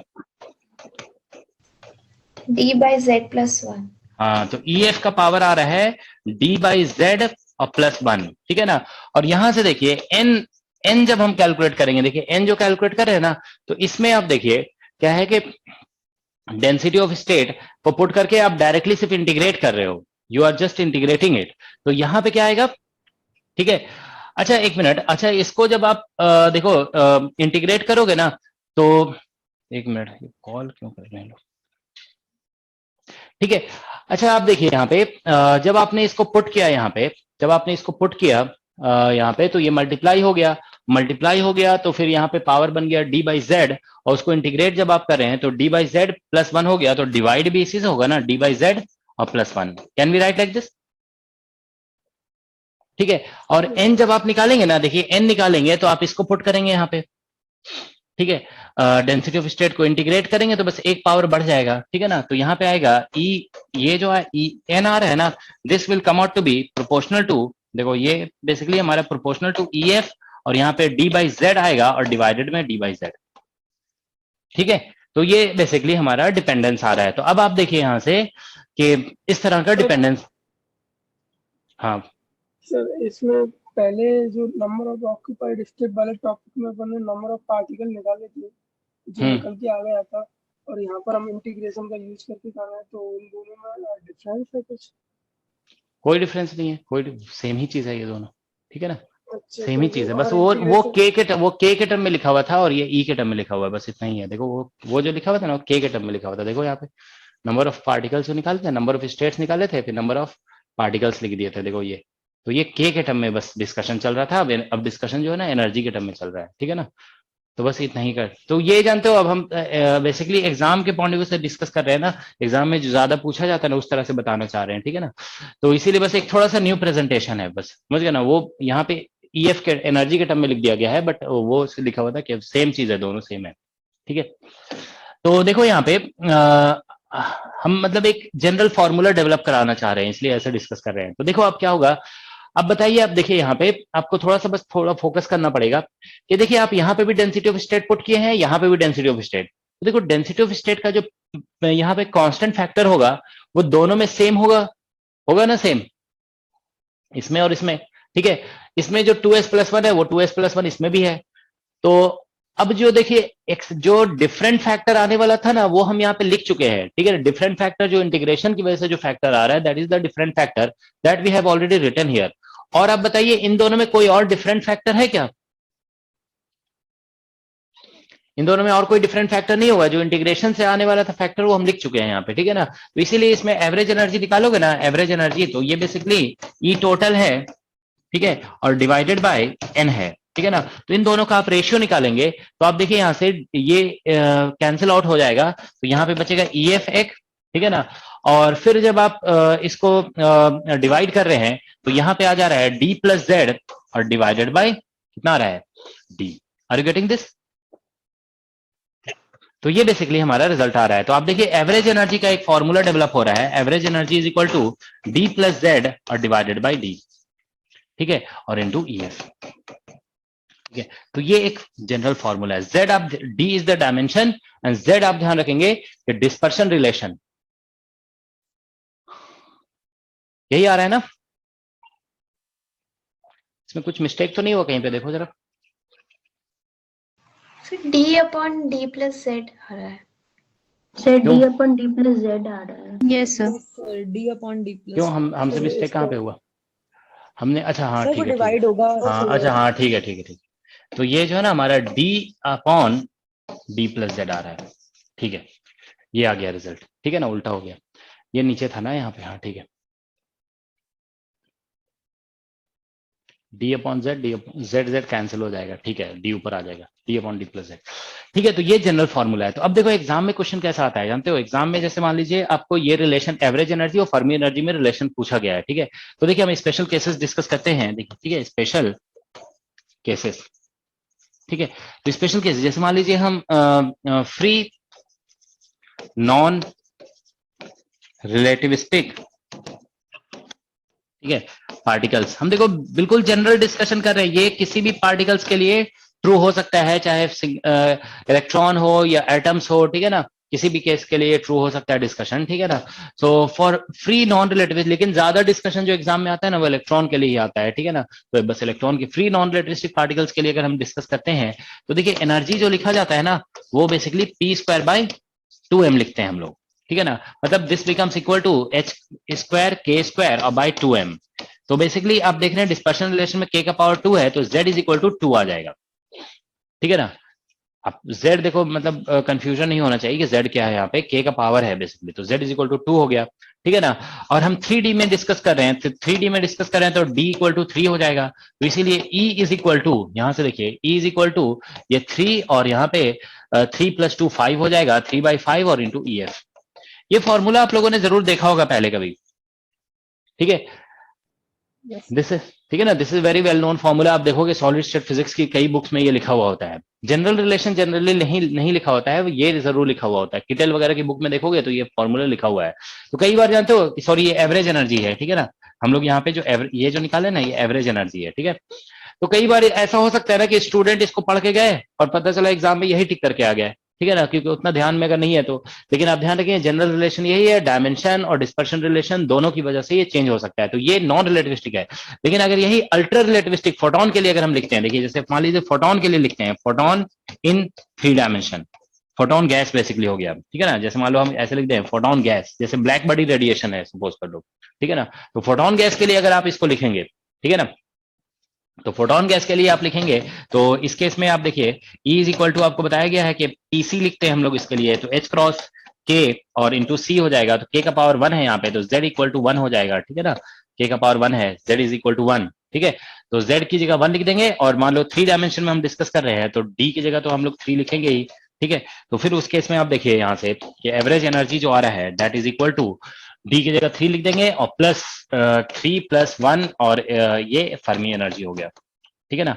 सो दैट इज इक्वल टू, यही आ रहा है ना डी, हाँ, तो 3/4 आ जा रहा है, so this is coming out to be 3/4, ठीक है। और ये दिस इज फर्मी एनर्जी, ठीक है।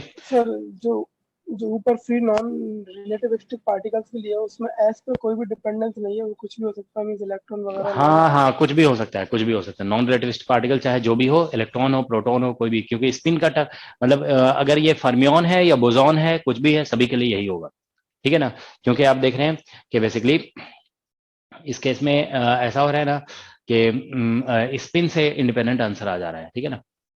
अच्छा, बोसॉन के लिए ट्रू नहीं होगा, क्योंकि हम लोग बेसिकली बोसॉन में ऐसा भी हो जाता है ना कि वो कभी कभी वो सारे के सारे एक ही स्टेट को ऑक्युपाई कर सकता है, तो मतलब इसमें एक रेस्ट्रिक्शन लगा हुआ है बेसिकली कि मैक्सिमम कितने कितने ऑक्युपाई कर सकते हैं, 2s+1, इस तरह से एज्यूम करके हम लोग आगे बढ़ रहे हैं, ठीक है ना। तो बेसिकली ऐसा इसमें रेस्ट्रिक्शन लगाया गया है, मतलब ऐसा रेस्ट्रिक्शन जिस पार्टिकल पे होगा ना कि एक स्टेट को मैक्सिमम 2s+1 ही ऑक्युपाई कर पा रहा है, ठीक है ना। जैसे मान लीजिए एक स्टेट है, हमने बता दिया कि एक स्टेट को मान लीजिए 4 पार्टिकल्स ही ऑक्युपाई कर सकते हैं। अगर सारे के सारे पार्टिकल एक ही स्टेट को ऑक्युपाई कर सकते हैं तो फिर उसके लिए ट्रू नहीं होगा, क्योंकि उसमें तो फिर फर्मी, मतलब क्या होगा, फर्मी लेवल जो होगा वो लोएस्ट एनर्जी लेवल ही हो जाएगा, ठीक है ना। क्योंकि उस केस में तो आप जानते हैं कि बोसॉन वगैरह केस में जानते हो कंडीशन ये आता है, हम लोग ये जानते हैं कि लोएस्ट स्टेट को भी सभी पार्टिकल ऑक्युपाई कर सकते हैं, उसमें कोई number of particle occupying particular state पे कोई ऐसा रिस्ट्रिक्शन नहीं होता है, ठीक है, there is no such restriction, उसमें इनफाइनाइट नंबर ऑफ पार्टिकल भी एक एक ही स्टेट को ऑक्युपाई कर सकते हैं। तो मतलब ऐसा, ये जनरली ऐसे केसेस के लिए ट्रू होगा जो बेसिकली जिसमें रेस्ट्रिक्शन हो रहा है, ठीक है ना, कि मतलब ऑब्वियसली फिर इसमें जो है ना बोसॉन वाले केस को हम लोग डिस्कस नहीं करेंगे, तो उसमें क्योंकि फर्मी एनर्जी जो होगा ना उसमें फिर तो बेसिकली लोवेस्ट एनर्जी को भी कह सकते हैं ग्राउंड स्टेट में, ठीक है ना। तो ये फर्मियंस के लिए ही मोस्टली ये डिस्कशन ट्रू है, ठीक है ना। This is true for fermion, क्योंकि फर्मियन में ही ऐसा होता है कि एक स्टेट को ऑक्युपाई हुआ फिर नेक्स्ट, इस तरह से डिस्कशन हम लोग फर्मियंस के लिए कहते हैं, ठीक है। So this is basically true, this discussion. Boson तो ग्राउंड स्टेट में जानते हो एक ही स्टेट को सारा ऑक्युपाई कर सकता है ना, ठीक है, इज ट्रू फॉर। सर जो हमने कैलकुलेशन किया है एवरेज एनर्जी और नंबर ऑफ पार्टिकल, तो वो भी फर्मियंस के लिए वैलिड है। हाँ हाँ, ये सारा, तो ये लिखने का मतलब क्या हुआ, ठीक है ना, तो ये सारे के सारे फर्मियंस के लिए ही ट्रू हो जाएगा, ठीक है ना। अच्छा, लेकिन एक मिनट, तो देखो हम जैसे कि लिख रहे हैं ये, ठीक है, तो बेसिकली नहीं, देखो एक मिनट, ये जानते हो अगर हम बेसिकली इस तरह से बात कर रहे हैं ना कि अगर हम स्टेट्स की बात करते हैं, ठीक है, एक मिनट देखो, अगर हम इस तरह से बता देते हैं कि एक पर्टिकुलर स्टेट है, ठीक है, और उस पर्टिकुलर स्टेट में जैसे हम इस तरह से डिस्ट्रीब्यूशन इन स्टेट्स बात करते हैं, ठीक है ना, कि ये कुछ पर्टिकुलर स्टेट्स हैं उसमें हम पार्टिकल को डिस्ट्रीब्यूट कर रहे हैं, ठीक है ना, तो इस पार्ट, ठीक है ना, कितने पार्टिकल्स इस स्टेट को ऑक्युपाई कर सकते हैं, तो हमने जैसे बताया ना कि जैसे मान लो हम कह रहे हैं कि 2s+1 पार्टिकल्स इसको ऑक्युपाई कर सकते हैं, उसके बियॉन्ड, उससे ज्यादा ऑक्युपाई नहीं कर सकते हैं, फिर नेक्स्ट इसको ऑक्युपाई करेंगे, फिर नेक्स्ट इसको ऑक्युपाई करेंगे, ठीक है ना। तो इस तरह का डिस्कशन है, तो यही होगा बेसिकली, क्योंकि बोसॉन के लिए ग्राउंड स्टेट में देखो क्या होता है, ग्राउंड स्टेट मतलब बोसॉन के लिए कहा जाता है ना कि वो सारे के सारे एक ही स्टेट को ऑक्युपाई कर लेते हैं, ठीक है ना, they all occupy the same state, ठीक है, ठीक है। नहीं तो देखो जानते हो ये जो डिस्कशन है ना बेसिकली, एक मिनट थोड़ा सा हम सोच के बता देते हैं, देखो ये डिस्कशन जानते हो क्या है, बेसिकली हम ऐसे सोच रहे हैं, ठीक है, देखिए कि अगर जैसे एनर्जी लेवल्स दिया हुआ है, एनर्जी लेवल्स में फिलिंग की बात अगर हम करते हैं ना ऑब्वियसली बोसॉन में वो ये कॉन्सेप्ट अप्लाई नहीं होता है कि ग्राउंड स्टेट में तो सारे के सारे एक लोवेस्ट स्टेट को ऑक्युपाई कर सकते हैं, ठीक है।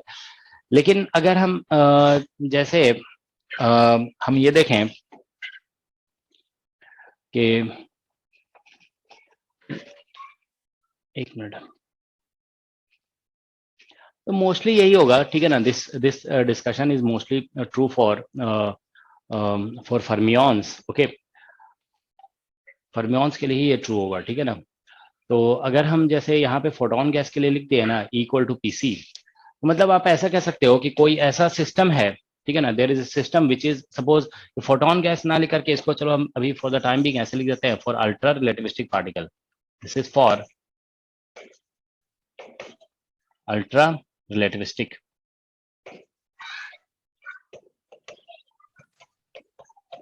ठीक है ना।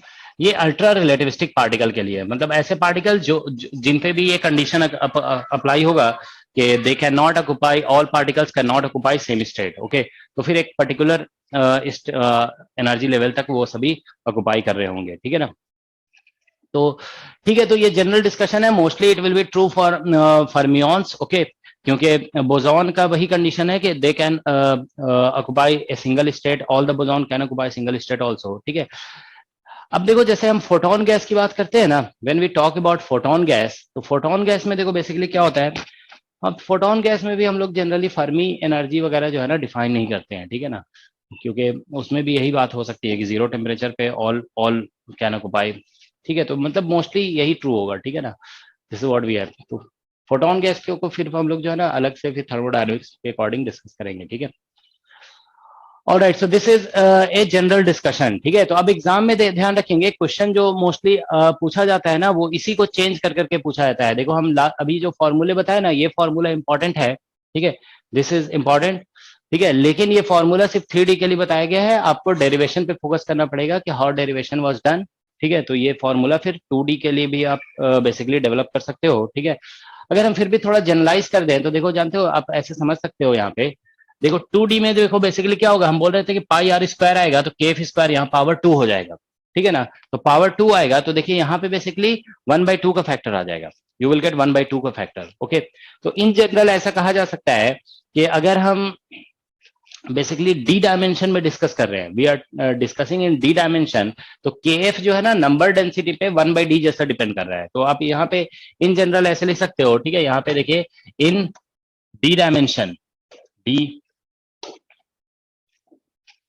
डी डायमेंशन,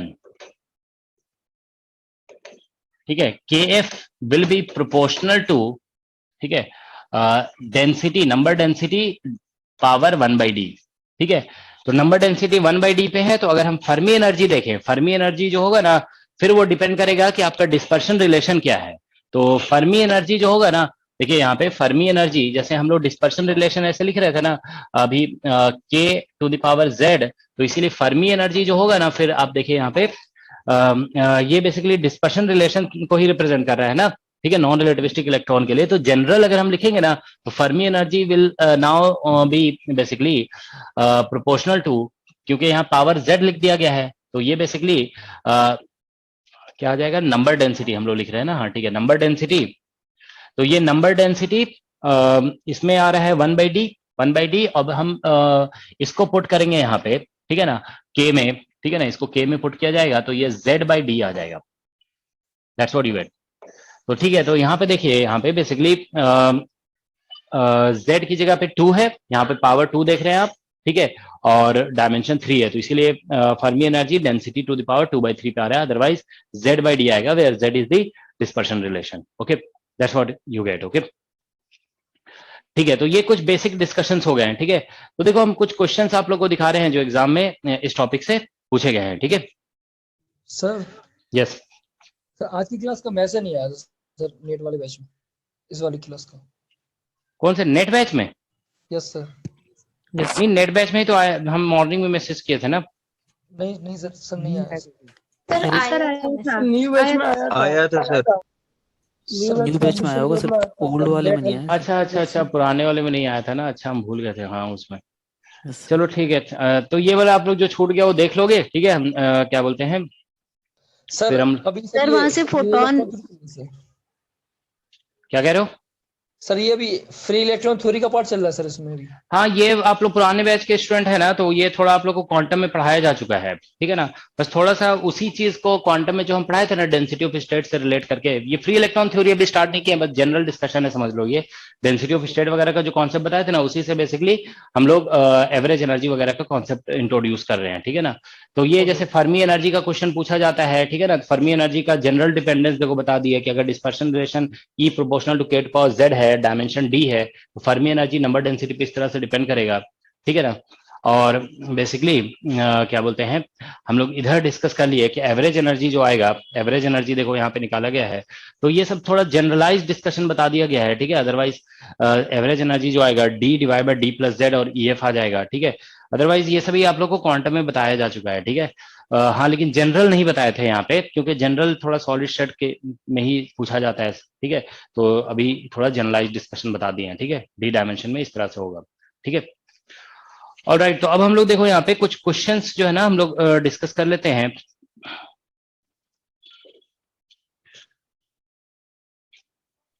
हेलो हाँ बोलो। सर, लास्ट स्लाइड बता देना। क्या है लास्ट स्लाइड? यही तो था। सर फोटोन हटा दिया ना उससे। इसमें से हम इसको अल्ट्रा रिलेटिविस्टिक पार्टिकल लिख दिए, ठीक है ना। अल्ट्रा रिलेटिविस्टिक, किसी अल्ट्रा रिलेटिविस्टिक पार्टिकल में इक्वल टू पीसीएस लिखा जाता है, ठीक है ना। फोटोन वगैरह के लिए जानते हो फर्मी एनर्जी वगैरह जनरली डिफाइन नहीं करते हैं, देखोगे फोटोन के लिए केमिकल पोटेंशियल 0 भी लिया जाता है, ठीक है ना। तो बेसिकली क्योंकि उसमें सभी एक ही स्टेट को सारे फोटोन ऑक्युपाई कर सकते हैं, ठीक है, तो इसीलिए उसको ऐसे नहीं लिख रहे हैं, ठीक है। इंटरनल एनर्जी उसका डिफाइन करते हैं हम लोग, we do define internal energy, ठीक है, लेकिन बेसिकली फर्मी एनर्जी वगैरह डिफाइन नहीं करते हैं, ठीक है। तो देखो एक मिनट, अभी क्वेश्चंस दिखा रहे हैं। ये जानते हो आज जो डिस्कस किया गया है ना, ये एक्सट्रीमली इंपॉर्टेंट टॉपिक है, मतलब सॉलिड स्टेट का सबसे इंपॉर्टेंट टॉपिक इसको कहा जा सकता है, ठीक है। इससे बहुत ज्यादा क्वेश्चंस पूछे गए हैं एग्जाम में, ठीक है। एक मिनट देखो, तो इसके क्वेश्चंस जानते हो, वो जो हम बोल रहे थे ना कि ये डेंसिटी ऑफ स्टेट का करके जो एक असाइनमेंट है क्वांटम का, उसी में ये दिया हुआ है, ठीक है। हम आप लोग के इसमें भी ऐड कर, नेट बैच में असाइनमेंट नहीं है सर न्यू नेट बैच में ऐड नहीं है। अच्छा, न्यू नेट बैच में नहीं है, ओके। क्वांटम और इसका एक मिनट, क्वांटम और किसका नहीं है? सर क्वांटम के नहीं है जो आप बता रहे हो ना। अच्छा एक मिनट, अभी हम क्वांटम का आप लोग को अभी कर देते हैं ऐड। सर न्यू नेटवर्क में इलेक्ट्रॉनिक्स का भी नहीं है अभी तक। इलेक्ट्रॉनिक्स का बाद में कर देंगे, ठीक है। क्वांटम का हमने अभी ऐड कर दिया आप लोग का, देख लो, है ना, क्वांटम आ गया होगा, ठीक है। तो एक मिनट, तो हाँ, क्वांटम वाले असाइनमेंट में जाके देखिए आप लोग, ठीक है। वहां पे आपको दिखेगा ये डेंसिटी ऑफ स्टेट का एक असाइनमेंट है, उसी में इसके क्वेश्चंस दिए हुए हैं, क्योंकि डेंसिटी ऑफ स्टेट से रिलेटेड है ना ये डिस्कशन, ठीक है। तो हम density of state last class में डिस्कस किए थे, तो इसीलिए अभी साथ साथ में ये डिस्कस कर दे रहे हैं, ठीक है। देखिए ये क्वेश्चन है, तो अब आप जानते हो डायरेक्ट बिना मतलब कैलकुलेशन के डायरेक्टली बता सकते हो, ठीक है ना। देखो इसमें लिखा हुआ है, जैसे क्वेश्चन नंबर 13 क्या लिखा है, अच्छा ये तो हम लोग कल डिस्कस किए थे, है ना, dependence of density of state for 2 dimensional, ठीक है ना। 2 डायमेंशन में फ्री इलेक्ट्रॉन गैस के लिए, इलेक्ट्रॉन गैस है, तो ये हम लोग डिस्कस किए थे कि 2 डायमेंशन में डेंसिटी ऑफ स्टेट एनर्जी पे डिपेंड नहीं करता है, ठीक है ना, बेसिकली तो ये 0 आ जाएगा, ठीक है। तो ये तो डेंसिटी ऑफ स्टेट का डायरेक्ट क्वेश्चन है। देखिए अब जैसे ये क्वेश्चन देखिए 15 नंबर नेट का क्वेश्चन है, देखिए ये क्या लिखा हुआ है, if number density of free electron gas in 3 dimension, free electron gas का मतलब हो गया नॉन रिलेटिविस्टिक पार्टिकल मान करके चलना है इसको, ठीक है ना। और इन 3 डायमेंशन दिया हुआ है, is increased 8 times it's Fermi temperature. Fermi temperature मतलब वो फर्मी एनर्जी के प्रोपोर्शनल होगा, ठीक है ना। तो आप फर्मी एनर्जी पता कर लीजिए इसमें। टेम्परेचर अगर आप कभी भी डिफाइन करना है ना किसी एनर्जी के कॉरेस्पॉन्डिंग, तो बस उसको केवी से डिवाइड कर दिया जाता है, ठीक है ना। ठीक है, तो जैसे फर्मी एनर्जी EF लिख रहे हो ना, उसको बोल्ट्जमैन कांस्टेंट से डिवाइड कर दोगे तो फर्मी टेम्परेचर निकल जाएगा। तो बेसिकली फर्मी एनर्जी से डिस्कस करना है, ठीक है ना। तो देखिए यहाँ पे क्या बोला जा रहा है कि हम बोला जा रहा है नंबर डेंसिटी को, हम नंबर डेंसिटी जो स्मॉल n लिखा गया था उसको इंक्रीज करें 8 टाइम्स, तो इट्स फर्मी टेम्परेचर कितना टाइम्स बढ़ेगा, ठीक है ना। तो हाँ, तो उसमें आपने देखा ना 3 डायमेंशन में कितना आया था एनर्जी का, n का पावर कितना था, दैट वाज इक्वल टू 2/3 था, है ना, क्योंकि बेसिकली हमारा ये रिलेशन Z/D निकल रहा है, ठीक है। तो यहाँ से हम लोग अगर इस चीज को याद रखते हैं, ठीक है, देखिए अभी जो बताया गया लास्ट में, ठीक है ना, ये जो हम लोग डिस्कस कर रहे थे कि फर्मी एनर्जी का ये डिपेंडेंस है, तो इस क्वेश्चन में हम लोग ऐसे कर देंगे डायरेक्ट कि EF is proportional to n to the power Z/D होता है, Z डिस्पर्शन रिलेशन से मिलता है, तो नॉन रिलेटिविस्टिक पार्टिकल हम मान रहे हैं इसे, इलेक्ट्रॉन को, तो ये बेसिकली प्रोपोर्शनल टू Z की जगह 2 आ जाएगा और डायमेंशन 3 दिया हुआ है, ठीक है ना। So that's what we have, okay. तो इसको 8 टाइम्स बढ़ाना है हमें, तो 8 का पावर 2/3 आ जाएगा, तो 8 का पावर 2/3 करोगे तो 2 का पावर 2 हो गया, दैट इज इक्वल टू 4, तो ये 4 टाइम्स बढ़ जाएगा, ठीक है ना। तो फर्मी एनर्जी 4 टाइम्स बढ़ रहा है ना, तो इसका मतलब फर्मी टेम्परेचर भी 4 टाइम्स बढ़ जाएगा, ठीक है। ये आप अगर लिखना चाहते हो तो यहाँ पे लिख लोगे, ठीक है ना। देखो यहाँ पे फर्मी टेम्परेचर जो हम लोग डिफाइन करेंगे, ठीक है ना, फर्मी टेम्परेचर, जैसे हम लोग फर्मी एनर्जी डिफाइन किए, फर्मी वेव वेक्टर, तो अगर हम फर्मी टेम्परेचर डिफाइन करते हैं, देखो, ठीक है, तो that will be equal to Fermi energy और डिवाइडेड बाय केबी, ठीक है। तो ये बेसिकली फर्मी टेम्परेचर का फॉर्मूला है, ठीक है, ठीक है। तो ये बेसिक कॉन्सेप्ट हो गया, ठीक है। तो अब हम लोग, एक मिनट,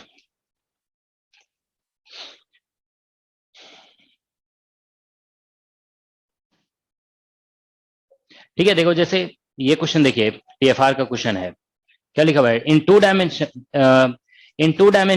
देखो 2 डायमेंशन 2 दे दिया है, 2 metals A and B have number density of free electrons in the ratio 1:2, the ratio Fermi energy, ठीक है। कितना आंसर आएगा,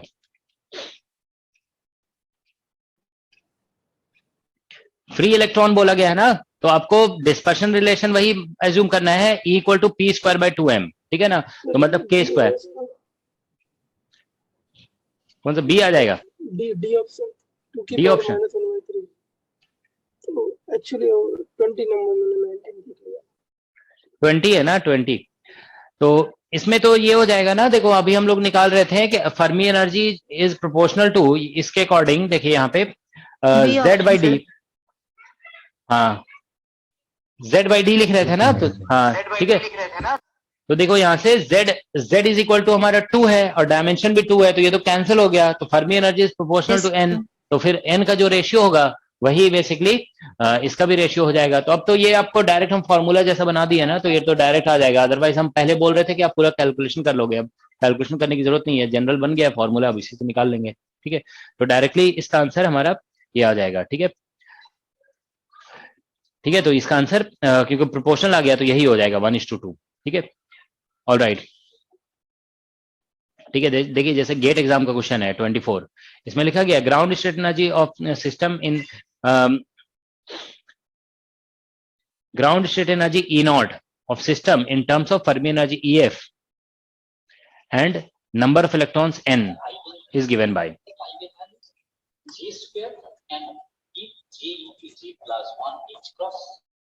ठीक है। तो ये ऐसा आ रहा है ना, तो देखो यहाँ पे, ये माइक ऑफ कर लो, तो देखो यहाँ पे हम लोग बेसिकली ग्राउंड स्टेट एनर्जी निकालने के लिए बोला गया है, तो हम लोग एवरेज एनर्जी का फॉर्मूला निकाले थे ना, उसी से निकल जाएगा। देखो यहाँ पे एवरेज एनर्जी का फॉर्मूला हम लोग जैसे निकाले थे 3 डायमेंशन में, ठीक है ना, इससे आप ऐसे भी निकाल सकते हो। ये क्वेश्चन नंबर कितना था, 24,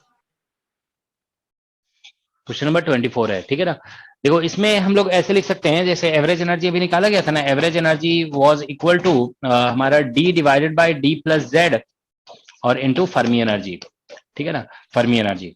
तो हम लोग एवरेज एनर्जी, अब देखिए ग्राउंड स्टेट एनर्जी ऐसे लिख सकते हैं, ground state energy divide by, ठीक है ना, क्योंकि total energy ground state energy दिया हुआ है, तो एवरेज का मतलब वही होता है total divide by number of particle, तो ये लिख देंगे। और ये डायमेंशन 3 है हमारा, ठीक है ना, और ये बेसिकली 3 और नॉन रिलेटिविस्टिक पार्टिकल है, तो Z तो हमारा 2 हो जाएगा, मतलब डिस्पर्शन रिलेशन के अकॉर्डिंग, ठीक है ना, क्योंकि E इज इक्वल टू आप ऐसे लिखोगे ना P² by 2m, तो P में पावर 2 आ रहा है तो ये तो आएगा ही, ठीक है ना। तो यहाँ पे 5 हो जाएगा और EF हो गया, तो बस यही निकल जाएगा। एवरेज एनर्जी जो है ना E not is equal to 3/5 और EF और इनटू N, ठीक है। सो दैट्स द आंसर, ठीक है। तो एवरेज ऐसे निकलता है ना, total energy divide by number of particle. तो एवरेज एनर्जी वाले फॉर्मूले से निकाल देंगे, 3/5 EF इंटू N आ जाएगा, ठीक है। तो ये बेसिकली हमारा आंसर हो गया, ठीक है। तो ये इसका डी ऑप्शन करेक्ट हो जाएगा, ठीक है। अब देखो इसमें क्या लिखा हुआ है, 25 नंबर देखिए, 25 it says for non relativistic fermions in D dimension D density of state, ठीक है, वेरीज एज d/2, मतलब d हम लोग s लिख रहे थे ना, तो s की जगह पे 2 लिखा हुआ है, ठीक है। The Fermi energy EF in 3, 2 and 1 dimension, तो ये तो डायरेक्टली हमने बता दिया है, ठीक है ना। आपको फर्मी एनर्जी निकालना है तो फर्मी एनर्जी तो हमारा ये बता ही दिया गया, Z/D है ना। तो इसमें इस डिस्कशन के अकॉर्डिंग Z, ठीक है ना, तो Z2 हो जाएगा सर। हाँ Z हमारा 2 हो जाएगा, ठीक है ना, क्योंकि देखने से पता चल रहा है यहाँ पे d/s जो है ना, s की जगह पे 2 लिखा हुआ है। हम लोग फर्मी एनर्जी का डेंसिटी ऑफ स्टेट का डिपेंडेंस में यही लिख रहे थे, तो यहाँ पे z जो है ना 2 हो जाएगा, d/2 लिखा हुआ है ना, वही z है बेसिकली। d/s पहले लिखे थे, अब आज जो हम लोग लिखे d/z लिख दिए हैं, ठीक है ना। तो यही हमारा d/z की जगह पे 2 लिखा हुआ है, ठीक है ना। तो z 2 हो गया और 3, 2 और 1 में लिखा हुआ है, तो फिर डायरेक्टली आंसर आ जाएगा इसके अकॉर्डिंग, 2 डिवाइड बाय 1, तो ये 2 हो जाएगा पहले केस में, सेकंड केस में 2/2 1 हो जाएगा, और थर्ड केस में बेसिकली हमारा 2/3 हो जाएगा, 2/3। तो इसका करेक्ट आंसर हमारा कौन सा आ रहा है, फर्स्ट, अच्छा पहले थर्ड का लिखा हुआ है ना, ठीक है, थर्ड, हाँ ठीक है, तो डी ऑप्शन इसका करेक्ट हो जाएगा, ठीक है ना। और तो ये सारे जो इसमें जितने भी लिखे हुए हैं ना, सभी फॉर्मूला बेस्ड क्वेश्चंस हैं, ठीक है, ये आप लोग देख लोगे, ठीक है। जैसे एक देखो फिल इन द ब्लैंक का क्वेश्चन है, ये क्या लिखा हुआ है, क्वेश्चन नंबर 14 देखो आप, इसमें लिखा गया है consider 2 dimensional electron gas with density ये दिया हुआ है Fermi energy of the system, ठीक है। तो 2 डायमेंशनल इलेक्ट्रॉन गैस है, ठीक है ना।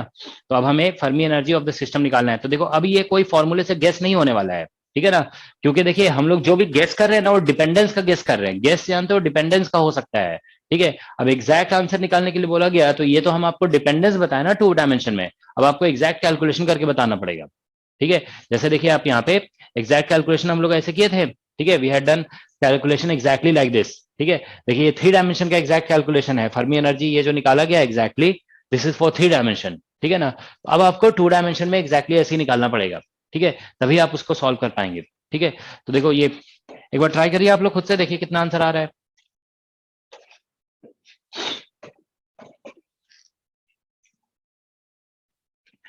ठीक है, तो यहां से देखिए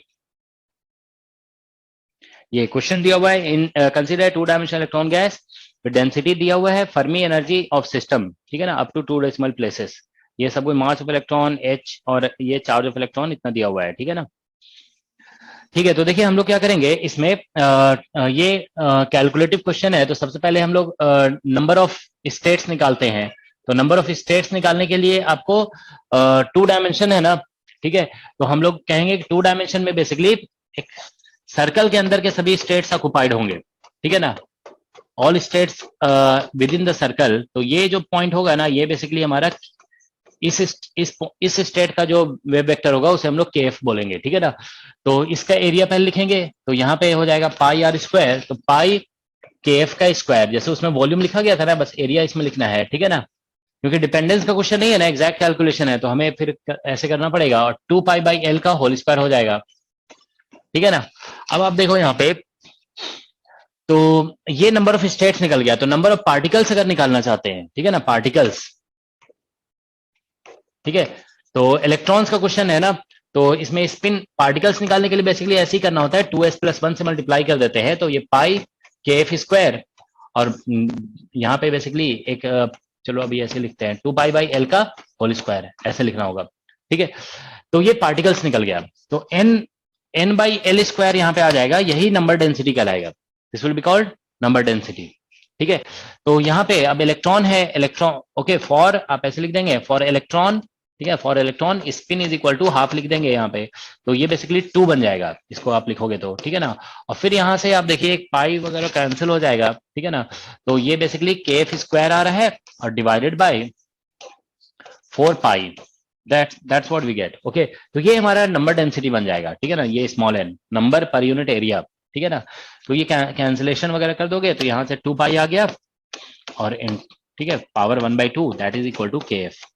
ठीक है, तो अब हम फर्मी एनर्जी लिखेंगे ना, तो फर्मी एनर्जी ऐसे P F square Fermi momentum और डिवाइड बाय 2m, ठीक है। तो बेसिकली यहाँ से h क्रॉस k लिखा जाता है, ठीक है ना, p is equal to h cross k होता है, ठीक है ना। तो यहाँ पे होल स्क्वायर और डिवाइड बाय 2m हो गया, ठीक है। तो h बार स्क्वायर और kf का वैल्यू हम लोग यहाँ से पुट कर देते हैं, तो ये बेसिकली n इंटू 2 पाई आ रहा है, ठीक है ना। इसका स्क्वायर करेंगे रूट हट जाएगा। ओके, कहीं पे देख लो, कैलकुलेशन मिस्टेक नहीं होना चाहिए, ठीक है। तो ये आ गया और डिवाइडेड बाय यहाँ पे 2m है, ठीक है। तो आप देखिए यहाँ से एक 2 तो कैंसिल आउट हो जाएगा, तो Fermi energy is equal to आ रहा है हमारा h बार स्क्वायर, ठीक है, h bar square and here pi into n और डिवाइड बाय m, ठीक है। तो अब हम वैल्यूज पुट कर देते हैं यहाँ पे, ठीक है। So let us put the values, कितना दिया हुआ है देखो, ठीक है, देख रहे हो ना, पर मीटर स्क्वायर में दिया हुआ है ना number density. Number density generally 3 dimension में पर मीटर क्यूब में दिया हुआ होता है, क्योंकि वहां पे हम लोग नंबर बाय वॉल्यूम डिफाइन कर रहे होते हैं। यहाँ पे आप देखो नंबर बाय एरिया को लिखा गया है नंबर डेंसिटी, ठीक है ना। इसको हम लोग स्मॉल एन लिख रहे हैं, ठीक है ना, पर मीटर स्क्वायर लिखा हुआ है, ठीक है। 10⁻19 दिया हुआ है ये, ठीक है। और एच वगैरह का तो वैल्यू हम लोग जानते ही है, ठीक है ना, 9.31, ठीक है, 2.39 आ रहा है इसका। ठीक है, जो भी आ रहा है, ठीक है। तो एच बार का वैल्यू जो है ना, देखो एच बार का वैल्यू 1.05 के आसपास होता है, इंटू 10⁻34 का होल स्क्वायर हो जाएगा, और पाई 3.14 हो जाएगा, और इंटू ये 10⁻19 दिया हुआ है, ठीक है, और divide by mass of electron 9.1 into 10⁻31 होता है, ठीक है। तो ये बेसिकली ये इतना जूल निकल जाएगा, दिस मच जूल, ठीक है ना। तो इसे हम लोग इलेक्ट्रॉन वोल्ट में कन्वर्ट करना चाहते हैं ना, तो बेसिकली इसको देखो फर्मी एनर्जी, इसको हमें 1.6 × 10⁻19 से डिवाइड करना पड़ेगा, ठीक है ना। तो ठीक है, तो ये बेसिकली आ जाएगा 1.05 इंटू 10⁻34 का होल स्क्वायर और इंटू 3.14 इंटू 10⁻19, ठीक है, और डिवाइडेड बाय 9.1 इंटू 10⁻31 और इंटू 1.6 इंटू 10⁻⁻। 0.83 आ रहा है। अब जो भी आ रहा है, ठीक है, कितना आ रहा है बताइए। सर हमारा तो 2.39 आया था। देख लो जो भी, ठीक है। 2.37। अच्छा, इसे मल्टीप्लाई करेंगे ना, हमने क्या किया, थोड़ा गलती कर दिया, इसे मल्टीप्लाई करना होगा ना 1.6 से।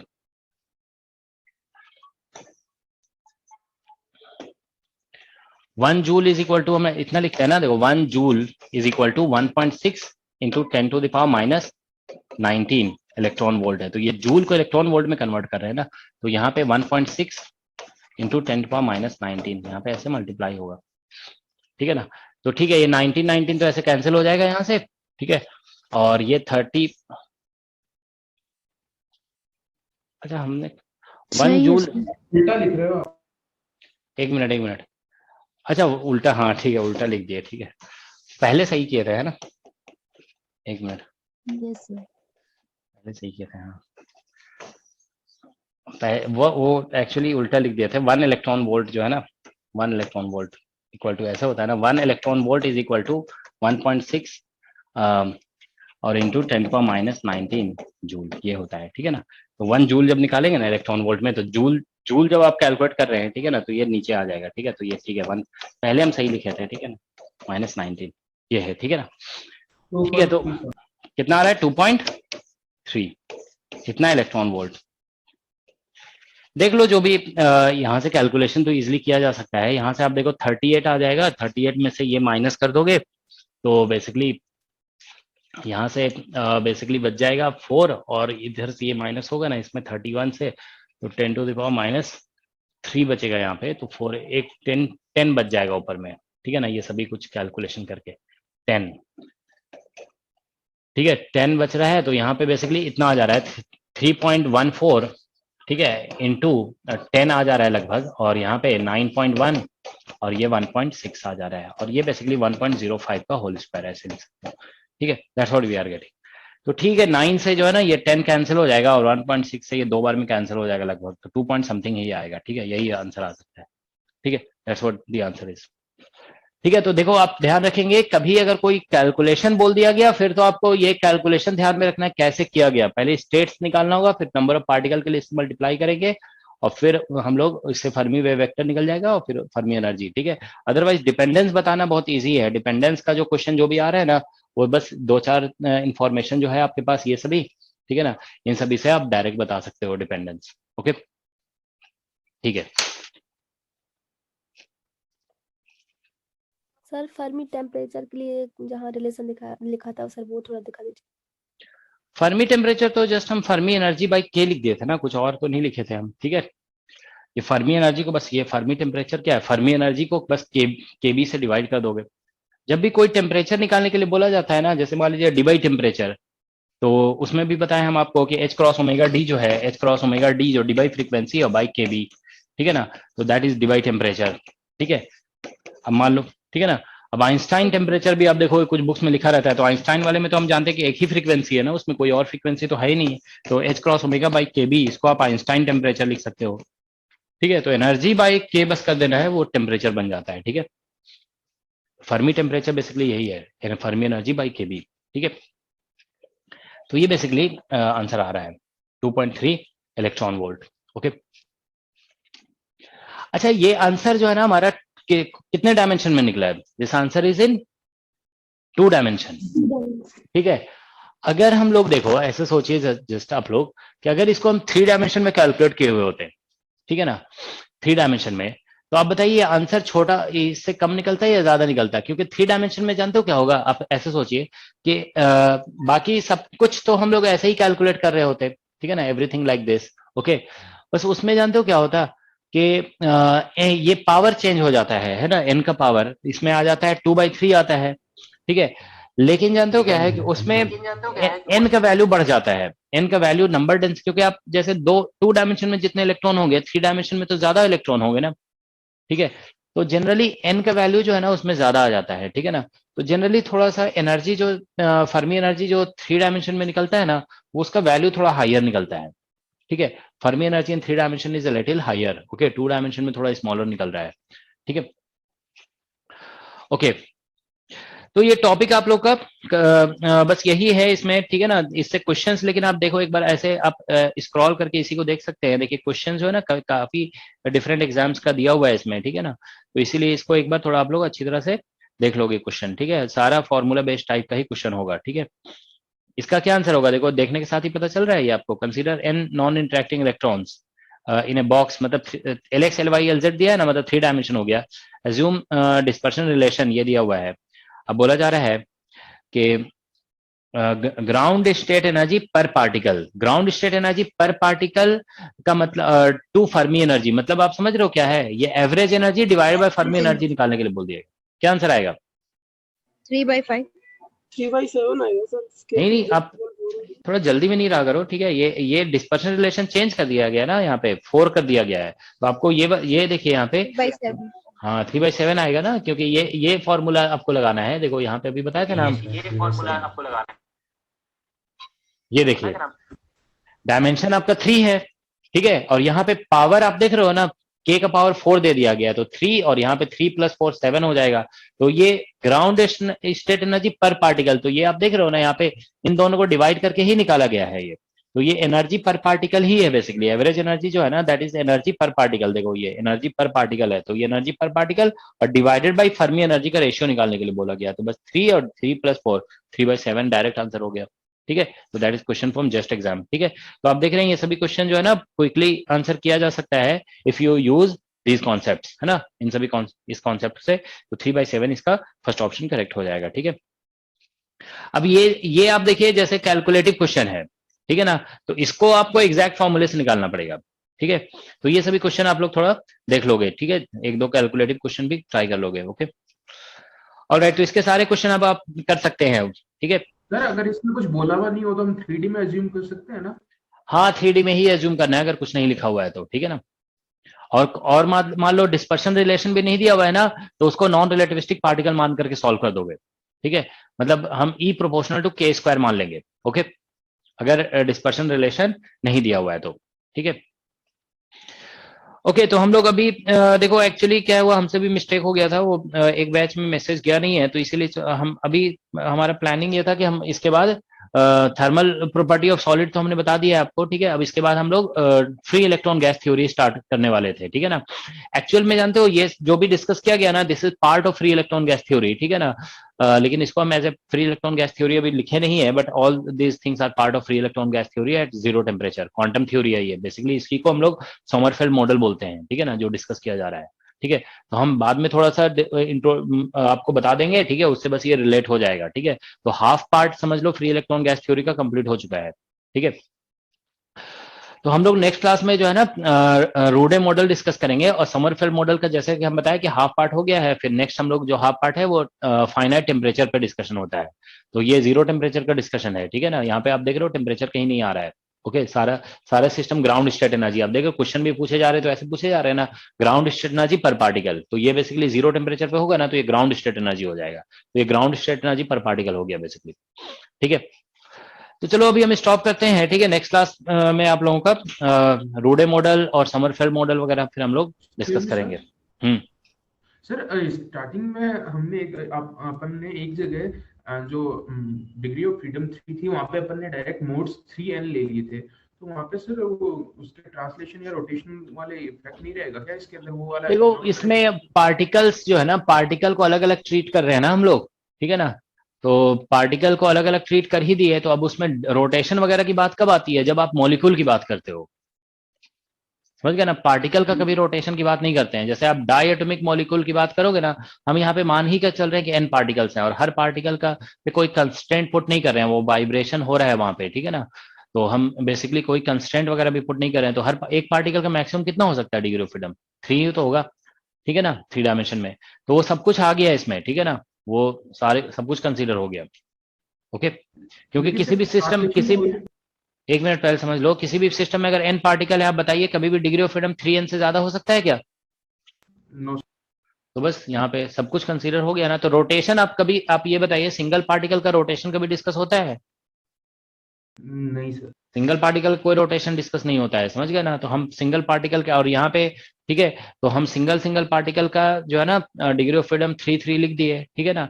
अब रोटेशन की बात कब करते हैं, जब हम diatomic molecule, triatomic molecule, इस तरह से जब बात करते हैं ना तो डिस्कस करते हैं। लेकिन उनका भी जो डिग्री ऑफ फ्रीडम निकलता है ना, वो 3n से कम ही निकलता है अल्टीमेटली, अगर मान लो रिजिड मॉलिक्यूल है तो, क्योंकि कंस्टेंट आ जाता है उससे। तो हम पार्टिकल के टर्म में जब डिस्कस कर ही कर रहे हैं, तो फिर अब मॉलिक्यूल के टर्म में डिस्कस करने की जरूरत नहीं है यहाँ पे, ठीक है। तो 3n ही होगा, ठीक है ना, नंबर ऑफ मोड्स। नहीं सर 3n तो मैक्सिमम नंबर ऑफ मोड्स तो 3n होंगे, वो हाँ, सही है। लेकिन ये पूछना चाह रहे हैं यहाँ पे ट्रांसलेशन, क्योंकि हमने वो लिखा था ना, number of modes equal two degree of freedom minus translation plus rotation. Rotation तो यहाँ 0 है, लेकिन ट्रांसलेशन तो वो मूव तो कर सकते हैं ना 3 डायमेंशन। अरे देखो ये जो है ना मतलब एक क्या होता है कि जैसे कोई सैंपल है, मॉलिक्यूल्स पूरा का पूरा सिस्टम ही तो नहीं मूव कर जाएगा ना। जैसे मान लीजिए कोई सॉलिड है, तो हम सॉलिड को ये मान के चलेंगे कहीं ना कहीं रखा हुआ है, ठीक है ना। तो अब हम जैसे 2 पार्टिकल सिस्टम होता है ना, तो वहां पे हम ऐसे बात करते हैं कि ट्रांसलेशनल ऐसा हो जाएगा। जैसे 2 पार्टिकल हैं तो हम बोल देते हैं कि ये बेसिकली ट्रांसलेट कर सकता है। अब मान लो हम ये कहते हैं कि कोई सॉलिड है, हमारा सॉलिड ऐसे है, इसको हमने यहाँ पे मान लो रख रखा है, रख मतलब फिक्स कर रखा है। हम सॉलिड का एज ए होल, जब हम वाइब्रेशन ऑफ सॉलिड डिस्कस कर रहे हैं ना, यहाँ पे हम ये बात नहीं कर रहे हैं कि ये ट्रांसलेट भी कर रहा है, ठीक है ना। तो हम suppose we have fixed a solid, okay, तो उस चीज को नेग्लेक्ट कर रहे हैं यहाँ पे, ठीक है ना, वी आर नेग्लेक्टिंग दैट। हाँ, लैटिस वाइब्रेशन एक तरीके से ऑक्सीलेशन या है, ऐसे भी तो कह सकते हो, देखो एक मिनट, देखो हम बता रहे हैं। देखो अगर आप ऐसे सोचो कि एक एटम में मान लीजिए 3n मॉलिक्यूल्स हैं, ठीक है ना, ऐसे जो है ना, सॉरी n मॉलिक्यूल्स हैं, n जो है ना जनरली लार्ज है, ठीक है। अब हम आपसे पूछते हैं कि इसका डिग्री ऑफ फ्रीडम कितना होगा, सॉरी नॉन जीरो फ्रीक्वेंसी कितने आएंगे, नॉन जीरो मोड्स। तो आप ऐसे बोलोगे ना कि देखो इसमें डिग्री ऑफ फ्रीडम तो 3n हो गया, और number of translation as a whole पूरे सिस्टम की, ये सॉलिड है हमारा, एज ए होल कितने ट्रांसलेशन होंगे, how many translation are there, 3 dimension में कितने ट्रांसलेशन होंगे, मैक्सिमम 3 होगा ना। तो ऐसे लिख सकते हो। तो 3n अगर लार्ज होगा ना, तो हम इसके कंपेरिजन में ये वाला इसको नेग्लेक्ट कर सकते हैं, तो 3n ही रहेगा हमारा, ठीक है ना। तो जनरली 3n ही कह दिया जाएगा, ओके।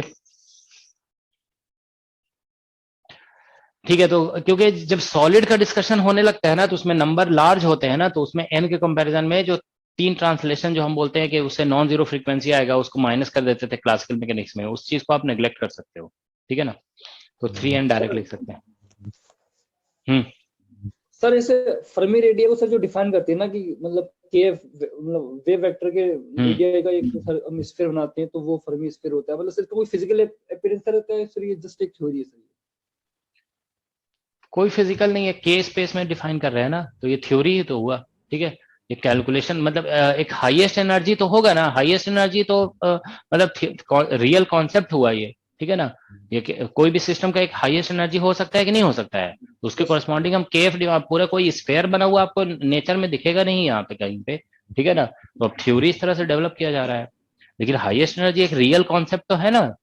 ठीक है, उसको आप इमेजिनरी कॉन्सेप्ट कुछ नहीं कह सकते हो। जैसे इसमें जितने पॉइंट होंगे सर स्फीयर में वो सारे स्टेट्स होंगे सर उसमें। हाँ, वो उसके स्टेट्स हैं। ठीक है, मतलब वो सर एक रैंडम स्पेस है, उसका कोई वैसे डायरेक्शन नहीं है कि किस तरीके से वो इंक्रीज कर रहा है, जस्ट सिर्फ एक पॉइंट वो है। मैथमेटिकल कैलकुलेशन है, दैट इज मैथमेटिकल कैलकुलेशन करने के लिए वैसा एक मैथमेटिकल पिक्चर बनाया गया। नेचर में ऐसा कुछ एग्जिस्ट नहीं करता है। ठीक है, लेकिन हाँ, नेचर में एक हाईएस्ट एनर्जी तो एग्जिस्ट करता ही है। ठीक है ना,